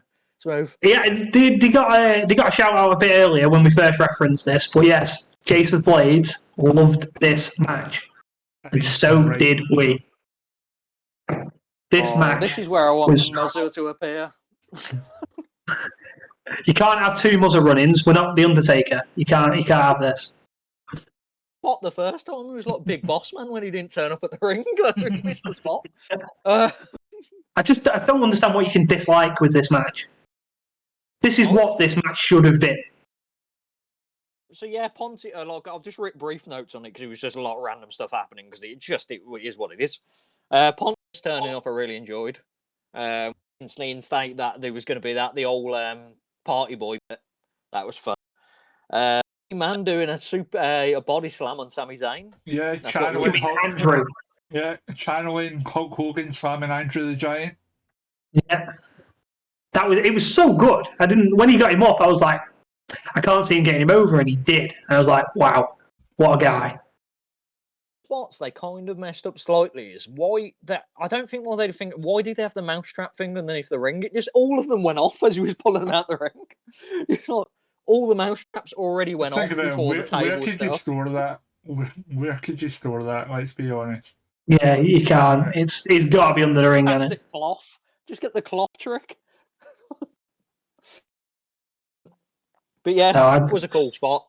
Zayn falling off there through that. But obviously, as I said, the mousetrap's already gone. But in the essence of it was good. The giant hand, throwback to the giant hand spot with such a meme. It's such a meme. I don't know if you saw it, right, but I put this in the group chat before. Like, Sami Zayn put on Twitter, like, WrestleMania was the worst weekend of my life. A photo essay. It's just all the spots of his match. Like, and one of them was, like, the perfect moment of getting hit with the giant hand. I just couldn't stop laughing just remembering it. Never mind when I first saw it. Jackass spot. It was proper out of nowhere. Yeah. Because, like, the hand, you didn't see the hand before, which made it even better. Exactly. Where did that come from? Yeah. So good. Balls, which was in Mate, I'm nearly crying again now just thinking about it. Oh, the mechanical leg. Yeah. Which was really awkward because he couldn't get it going for a second. Knoxville went over. Of course he did. Knoxville took a couple of decent bumps, though. And he learned from Steve-O's mistake of, like, getting up right away. He stayed down and sold stuff. Steve-O wasn't there. Steve-O still disliked. Yeah, I think so. Or he was just too scared to come back. The rating I'm about to give, I'm going to get shit on all over here, so I'm going to prepare myself. I do. And 3/4 stars. That's a what was that? 3/4 stars. 3/4, is that it? Rate doesn't like fun confirmed. Wow. This is because it would have dished Tokyo. It's a 4-star match, easy. I think that people need to stop judging matches purely on the fluidity of the moves and the feeling and story behind it. Yeah. Like, how much fun you have and how entertained you are watching it should factor into a rating. Yeah, definitely. And you can't tell me, Ray, that you were sitting cringing the full time. But it wasn't like amazing. Like, no, I'm not saying like it was. It's not like a technical masterclass. Not into that, but you can't say that you didn't find it fun and didn't find the value in that. Ours is a fun match. I never get there. And your rating should reflect that. 3/4. Wow, you had 3/4 worth of fun in that. Oh no. 3/4. 2 stars and 3/4. Calm down. I was really angry. Mate, your mic was cut out, and we genuinely thought it was like 0 and 3/4. All we had was the 3/4 bit. 2/4. Oh, right. No, I don't feel too bad now. Okay, we're good. We're on a club fine. No, you were expected to be shit on. You were getting shit on from a great height if it was just 3/4. Yeah, we'll roll it back a little bit. Rating on cage match. This as well. I can't remember what he rated earlier. The buffoonery of Johnny Knoxville could be entertaining. It is, to be honest. Instantly, this makes no sense to me. But having Sami as a buffoon when he's the best wrestler of all WWE. He's a fucking joke. I hate this segment. The only laughter I got was a desperation one. Keep jackass bullshit out of my sight and please stop burying Sami Zayn. Sami Zayn would have loved every second of that. Just like Kevin Owens would have loved every second of the beatdown for Stone Cold. Yeah, 100%. Like, if they would have pitched for that, there's no way Sami would have like been as professional as he was if it wasn't something he wanted to do. He would have absolutely loved every second of that. I can guarantee it. Most of it would have been his idea. It wouldn't surprise me if when Knoxville turned up at the Rumble, he was straight in Vince's ear going, let me do it, let me do it, let me do it. Yeah. We've covered 10 minutes of this match, so what are we doing for the next 50 minutes? You promised. Talking about it. We're talking about how good it was. Yeah. Are we going to do best match of the weekend? We did of it. We're all going to watch it again. We'll do a watch along and we'll watch it again. Yeah. Because that was terrible, and we'll go. Not terrible. Following that was the with 4 match, which was Zelina Carmella versus Natalya and Baszler versus Ripley and Morgan versus Naomi and Banks. I'm glad they got past that they can have more than 2 people in the ring. And then they did this in this match where they had 2 people in the ring. I don't it ruined it. More women. Yeah, I don't know why they didn't do it. Why are you doing it for the triple threat but not this? What's the point? Yeah. I mean, I had a hard time getting into this match anyway. The fact that it was this way just made it even worse. I'll be honest, literally the only spot I remember from the match is the stereo tower rhythm. And even that was bad because the timing was off on it. One went down long before the other. A bit of a mess. Then I writ the double Todd, which I writ here, which is Tower of Doom. There was a great near fall. I don't even remember who it was. Obviously, it was a great near fall. So take that as it is. And then the finish, which really annoyed me, was legal person, but Banks got the win. Naomi came in to do the tag. Then they did the double team move, and then Banks won. They did tag again. Like, I think it was as they passed, wasn't it? Yeah. So in the ring as they tagged. Sasha was the legal man. Or legal woman, sorry. Ring as she tagged though. So was it? Because I can't remember log them. But fuck it. I don't care. Sasha was legal to begin with. She tags in Naomi, and then they do the move. And then she gets in the apron, and then they tag in. I thought she tagged herself back in as she went out of the ring. There was a tag. Yeah. It was a bit contrived and too close to the ropes and stuff. You could even argue that our arm was under the bottom rope. WWE tag, it's probably fine, but in probably wrestling terms, it's not a real tag. But yeah, so this was probably better than most of the women's tag matches I've seen in a while on WWE, but it still isn't great. Women's tag matches involve these 4 teams. That's the problem. Far better than last year's. I can't even remember last year, so yeah, it must have been. Still happening. Still going. Get shit on more. Right? This the same as the Zayn and Knoxville match. Get out. You're welcome. Get out.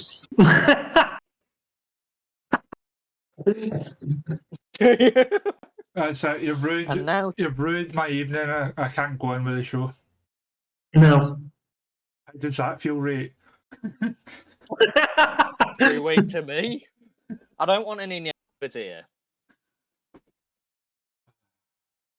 Just dead man. X-Monster Scott. What an absolute mess of a match. No more than 10 brain cells went into putting this match together. Weird teams up. Bad entrances. No rules at all. Women running in whenever they want. Botch fest.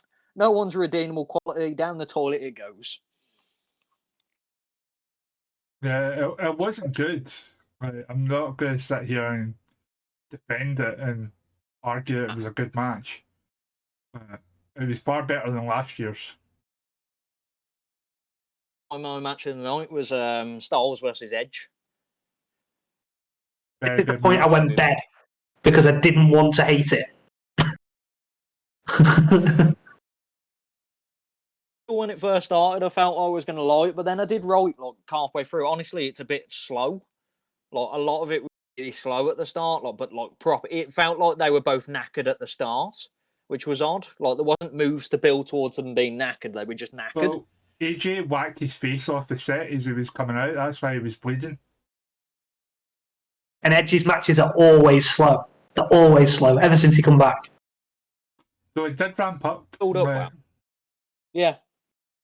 I think it was that early stage was like a feeling out process. The apron was really good. Really like that spot. The 10 both outside. How quick was that 10 count, by the way? Like, they were both outside. The ref was already at 9 by the time they landed outside. It was like 9. It was like...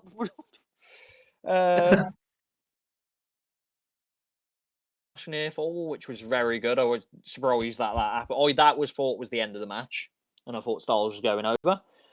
And then the good old Damien Priest appeared and distracted Styles, because people standing still distracts people. Edge got the win. Apparently it's going to be a faction, which I am totally on board for. Like, Seeing them two together. All the somewhat gossy characters all together. I quite like that. Yeah, seeing them two together in the ring, I was like, I like this. They're well suited. Yeah, I can see it like being I can see it being a modern Brood, but a lot darker and a lot more upper card. Yeah. Who's gonna the rumors that who's gonna be joining them? Yeah, I'd heard Rhea and Ciampa. Because she's already turning heel, you can tell. So apparently, well, we'll talk about it when we get to Raw. It's a really good match. I rated 3 3/4 stars. Yeah, I think that's fair. Okay. Yeah. It was a good match. I did enjoy it. Glad I went to bed. So I did think that was the finish when AJ hit the Styles Clash. Like, I was very surprised Edge kicked out of that. Yeah. I thought that was going to be a win for us, but because I'm plugging this guy all day because he's the one that's shitting over everything. What a boring match! One of the slowest matches I've ever seen. It was built like they both wanted to kill each other, but didn't happen.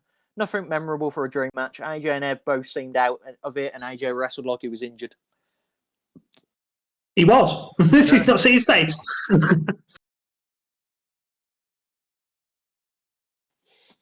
It absolutely ruined him.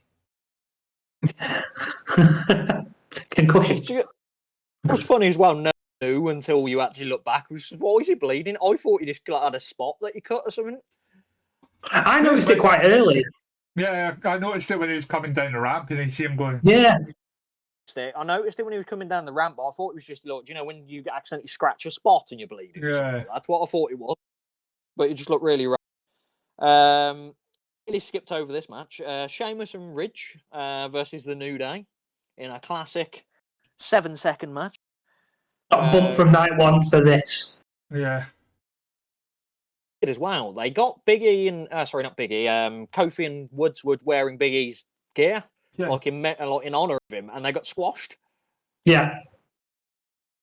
And they confirmed 100% now that Butch is just Scrappy Doo. Yeah. He was in the match like probably about 40 seconds.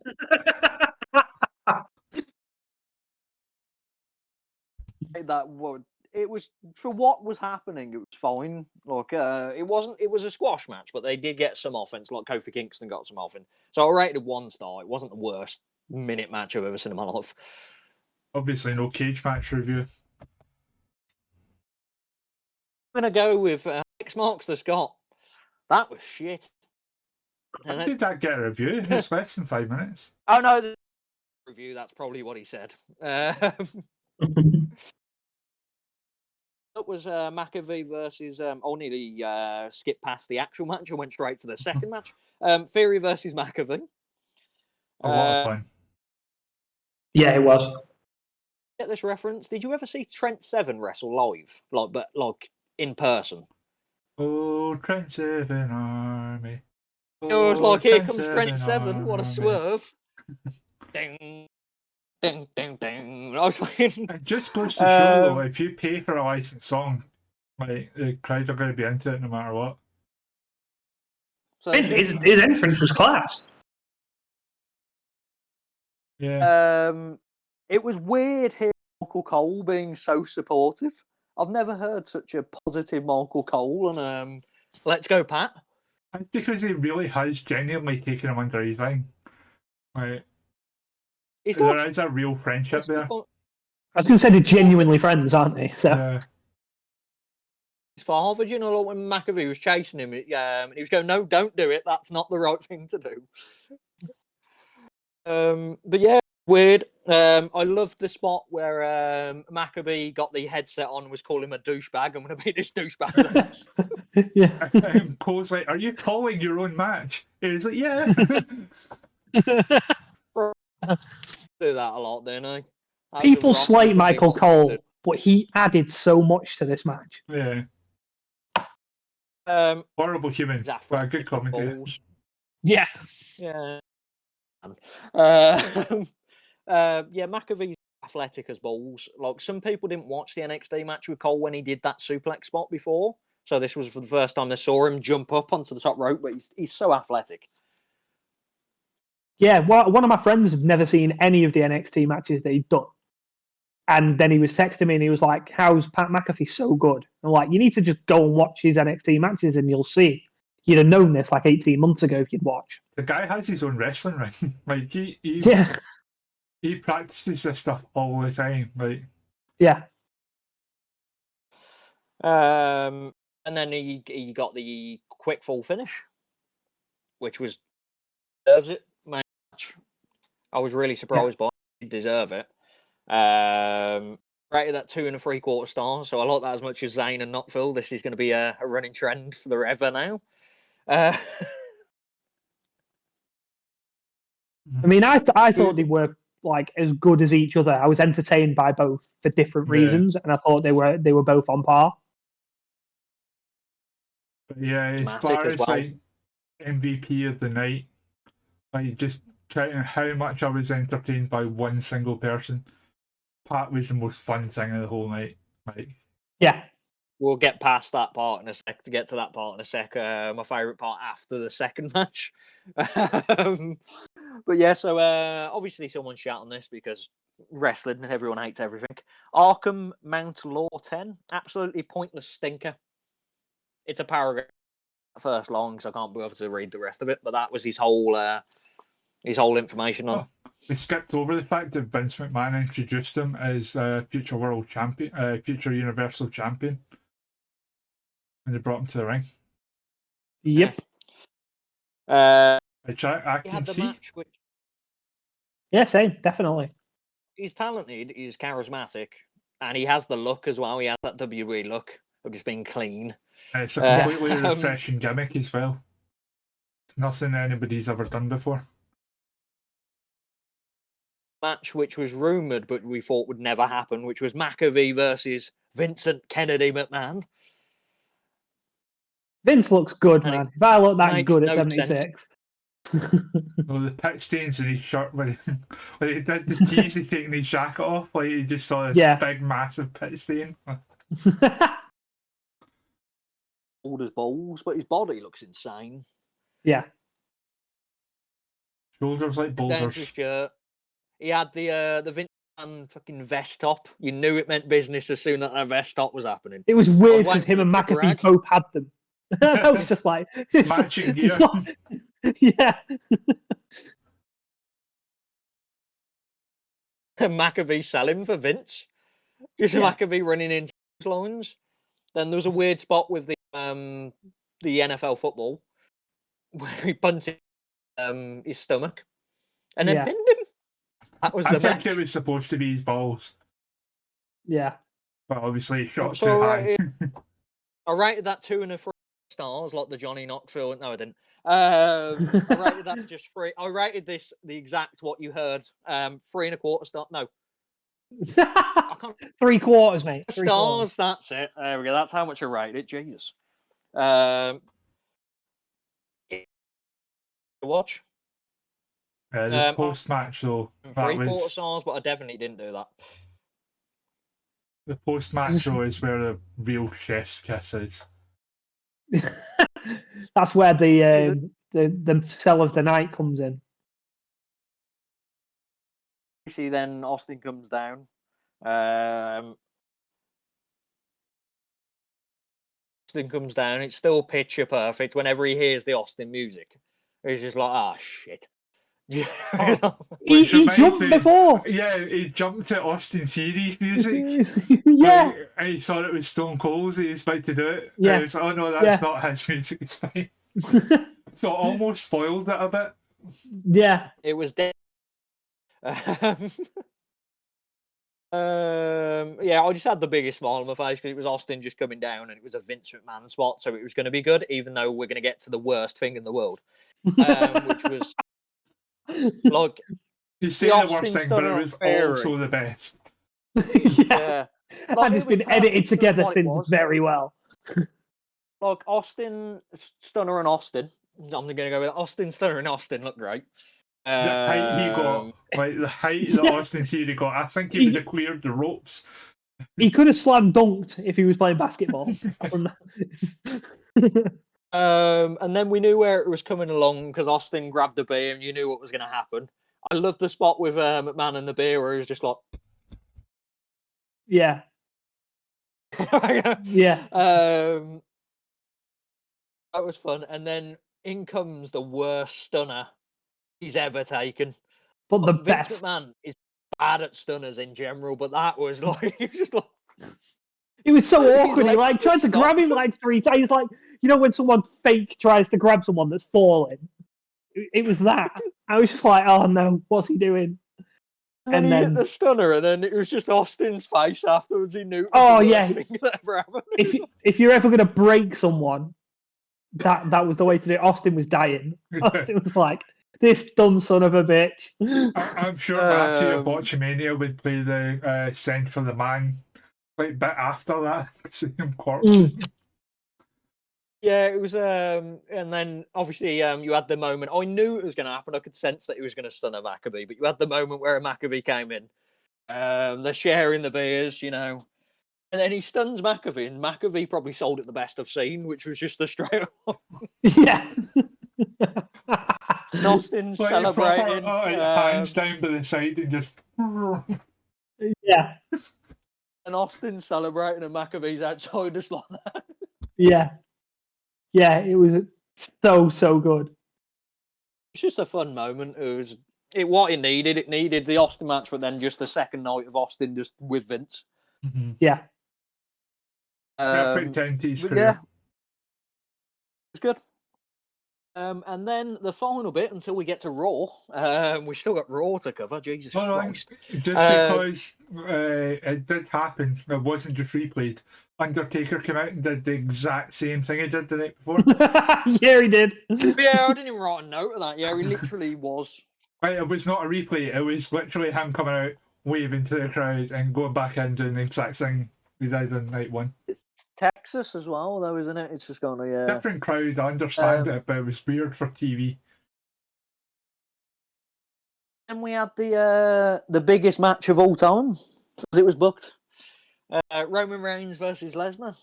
I thought you were going to tell me Zayn and Knoxville came out again then. Over it. Get over it. Still need to do my shout at the end of the video. Lesnar is having a good time. Like Lesnar just is. It's probably the best time he's had as a face ever. Fun time, Lesnar. He just Love seems it. to be happy. Yeah. Roman's great. Just everything he does, like my tribal chief and everything like that, just around the ring. Like, because he's the opposite of what he was for Lesnar, who is everything to Lesnar, whereas for Reigns, he's just there as a consultant, but he's all weaselly and Yeah. It's just the typical Lesnar versus like Lesnar match. There was suplexes. Reigns was on top for a bit. They had the good old barricade spot, which happens in every Reigns versus Lesnar match. Yeah. Lesnar never learns his thing. The thing is, like, they got that through, like, Brock going up to Paul. And Paul's like, I love you. It was all a plan. Right? It was all Don't worry. Roman. It was Right. all Roman. Yeah, right. We'll get back together. We'll take over as undisputed champion. All the rest of it. And then just that's the spot out of nowhere that Roman takes him through the barricade. Then there was good old like we'll spam some finishes for a bit. Yeah, well, signatures really, like the Superman punches and so forth, like that. Roman did a weird spear, which was like a back spear. Which Which actually was looked good in context. It was sold as like he's trying to take out his kidneys. Yeah. It looked like, do you know in movies where you'd like a guy's about to get hit by a car and he runs and grabs it? It looked like Saves him. Yes. And then it ends up being that Lesnar gets Roman in the Kimura clutch. Is that what it's called? Kimura. Yeah. And then literally pops his shoulder out. I was going to say genuinely injures him. Like it was fine, and then it was just like, oh, he's grabbed onto the It rope. was Let me kill him. purple. Yeah. Shoulder out, and then it abruptly ended because Roman was a bit. I don't know if there was going to be much of that match left. Yeah, I I'd think they were I'd pretty like to close think to they the were. finish anyway, I think. I think it needed another 5 minutes because I was really getting into it. And then obviously he got injured and it happened. I rated it. It stopped at. I rated it a 3-star because it was getting good, but then it just stopped. But I was at that moment I was enjoying it until it stopped. Yeah. Yeah, felt like it needed longer. So in lieu people are right. In lieu of your cage match, I would like to propose I give a shout out to someone in my supercard team. So instead of, or maybe in addition to your cage match review, a young You've already stopped me. I apologise, but a young man called Dapura, who's in my supercard team, called it the worst WrestleMania main event of all time. The WWE painted themselves into a corner by doing this match to begin with. And it was like the most awful thing on TV this year. How about that for a hot take? Good. Did he see Miz v Cena? Yeah, he hated it. He hated the whole storyline, even the build up. I thought the build was the best thing about it. The match was pretty there. Some odd build-up choices like the forklift and stuff like that, but overall it was a good build-up. 11 people rated it 0 on Cage Match. I'm not going to go far than about 11 people. 11 people were wrong. So overall, that night of Mania was weaker, but it was still decent. And then if you add with night one, it was probably one of the better Manias that's been years. Yeah. Best one since 30, possibly better than 30. But yeah, so that was that, and then we've got the main event of the show. You know what we always look forward to: Raw after Mania. Supposed to be the best in Raw. Best by viewing figures since January 21. Right, you need to rename this show to Poor because after Mania. Pulled in 2.1 million viewers, and it's basically off the back of their opening segment, I think. Yeah. Also, because it's Raw after Mania, things are supposed to happen. It's like, I'm not going to be like long with this, but I'll be brief with it. I have written a lot of notes, but I can't. It's that bad. So I'm just going to go through them like briefly, and if there's anything pop up, like the start of it was good. This segment, sadly enough, his lift got stuck, which was quite awkward. If we all saw that. Yeah, he saw his head before it actually started rising. Just there, and it was just like. It's completely cut out of the YouTube. It's completely cut out of the YouTube side of it. I really like the first line that he came up with. The star that left them in the dust. The perfect like Stardust reference. Cody because he can show a genuine emotion and it's not fake either. Like you can tell when he speaks about his dad, he actually means it. Well, apparently the promo is completely unscripted.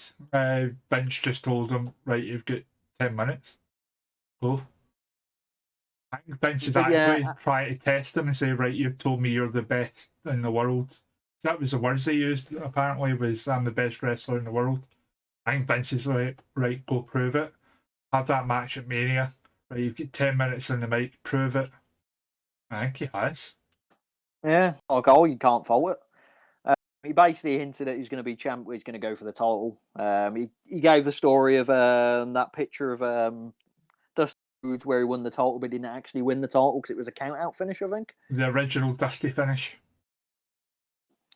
And then followed Seth Rollins came out, and Seth Rollins has gone full Joker. Like there's no other way of saying it. He's gone into madness. You had the good old, which was fun. That's so over that entrance. And then they just had a handshake, and that was it. Yeah, it was fine with handshake with a creepy smile, but in fairness, like that is possibly the best thing you could do. You don't want to run that back again so soon. Like you want him to come out and endorse him, basically. It becomes something then, and you have to do the match again. Whereas you know it was good, leave it because that's always there, then, isn't it? Mm-hmm. Slowly, that was like the main event in my eyes of the Raw, and then it just slowly there's some odd good things in the show, but it's a bit pants. Naomi and Banks versus Morgan and Ripley. If Morgan and Ripley won, they would get a title match the next week. Got Naomi's disaster kick. Well, that's one of the. Like, she's really good at that. Here, Banks kicked out of Ripley's special pin. I don't know if you what you know if you know what I mean by Ripley's special pin. It's just a pin. A special very pin. sexy, beautiful pin. And down. This is going to start getting wrote into our matches now, isn't it? On a club special pin. Oh, we can definitely do that in WCP. Don't you worry. Like, I see you've not got it in the running order, but yeah, don't you worry about that side of things. Our regular segment will be coming shortly.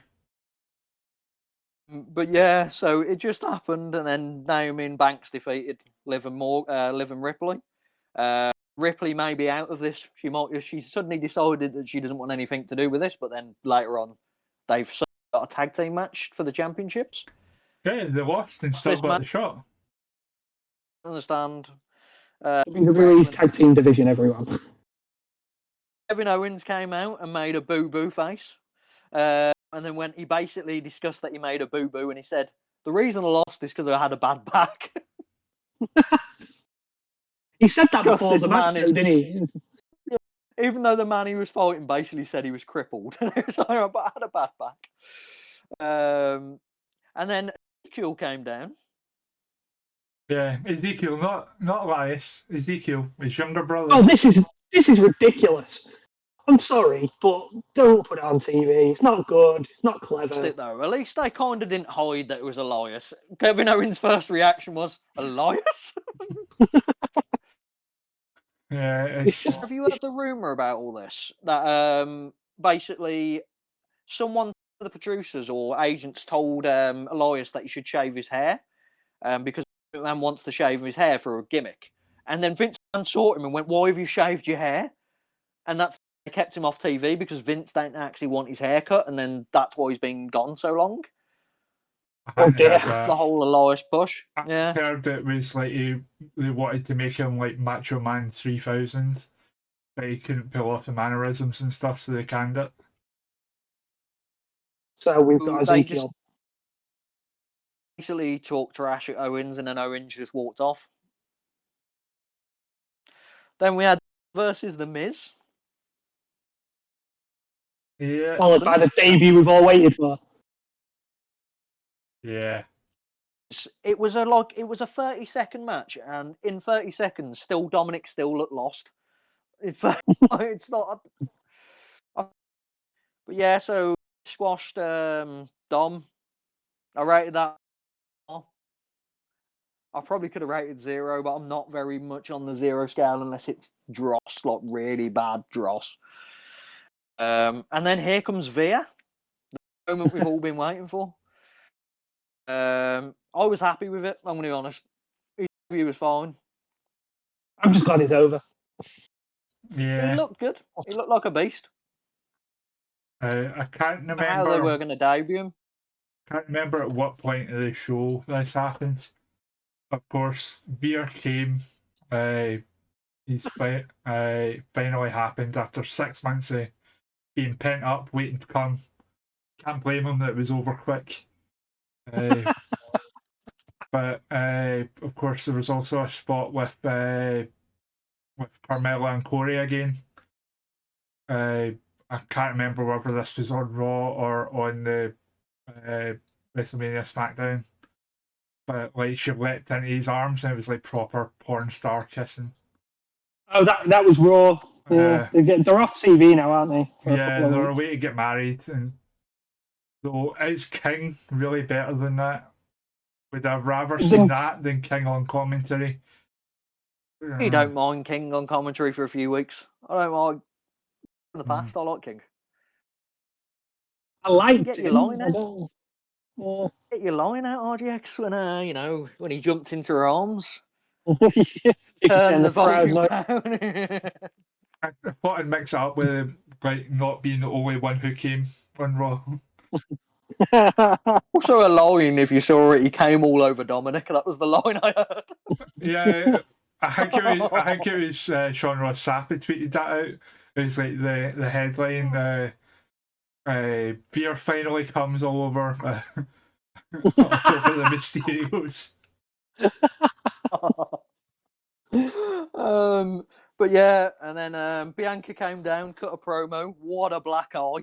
What a black eye! Oh yeah, it's something to behold. Said, "Hey, look at me! I'm the champion, but no challenger out to challenger." No, Bailey. Everyone wanted Bailey at this point. Bailey or Oscar, either one. Yeah. Someone just not. Oh, this is why I got to the. This is how I got here, and this is what I'm going to do afterwards. There's nothing. But yeah, the black eye was insane. Bron Breakker versus Ziggler for the NXT title, because that didn't happen at Stand and Deliver at all.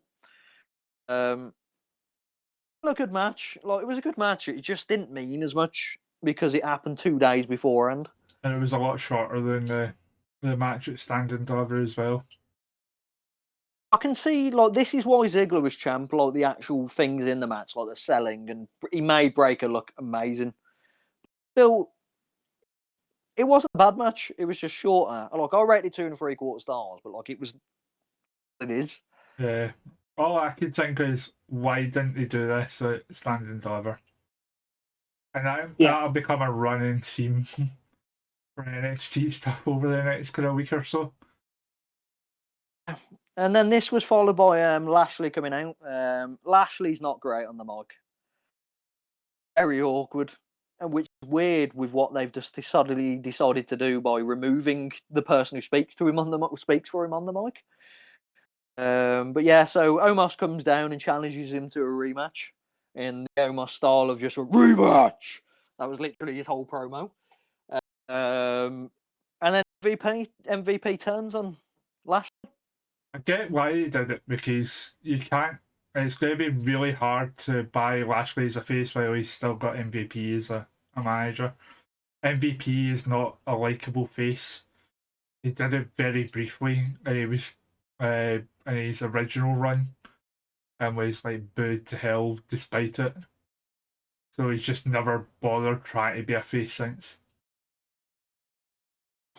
So yeah, that happened, and it was just Bron won the title back.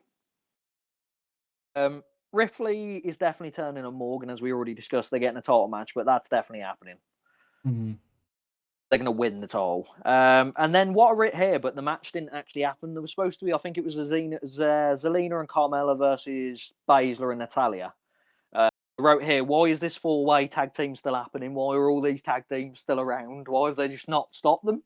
And then I went, oh, yeah, it's not, yes. I went the exact, oh, it's not actually happening. And then my next line was Mega Powers are dead. Happened, and then Carmella rode off into the sunset with Corey Graves. Yeah, and of course, if you turn the volume right the way down, Yes. you could hear his erection. Oh, midline. Did you like that? Did you? We can play that game. Hey, oh, Jesus. You're in the red light district. Kane's going to come out in a second. That's what then they had a package where they made the stunner look better than it did. Kudos to that editing team. Yeah, they've done that well. Promo out back with the Usos talking shit about Theory, which I love that part. Like the Usos just basically talking shit to Theory, saying, you know, why are we tagging with you? You can beat this guy, blah, blah, blah. Then that led up to RK Bro and Balor versus the Usos and Theory, which was basically the same match from SmackDown if you swap the RK Bro out Nakamura and Boogs, yeah. But I'd say this was a weaker match. It was quick paced, but it was just there. And again, for Theory. Yeah, perfect. All I keep thinking this whole weekend is perfect. Yeah. Just nothing for him. I rated 2.5. It was just an average matchup. We had the promo with Edge, which he confirms why the Priest thing happened. Here they look like they're going to knock on my door and ask me about my Lord and Saviour Jesus Christ. That was my genuine reaction to them. A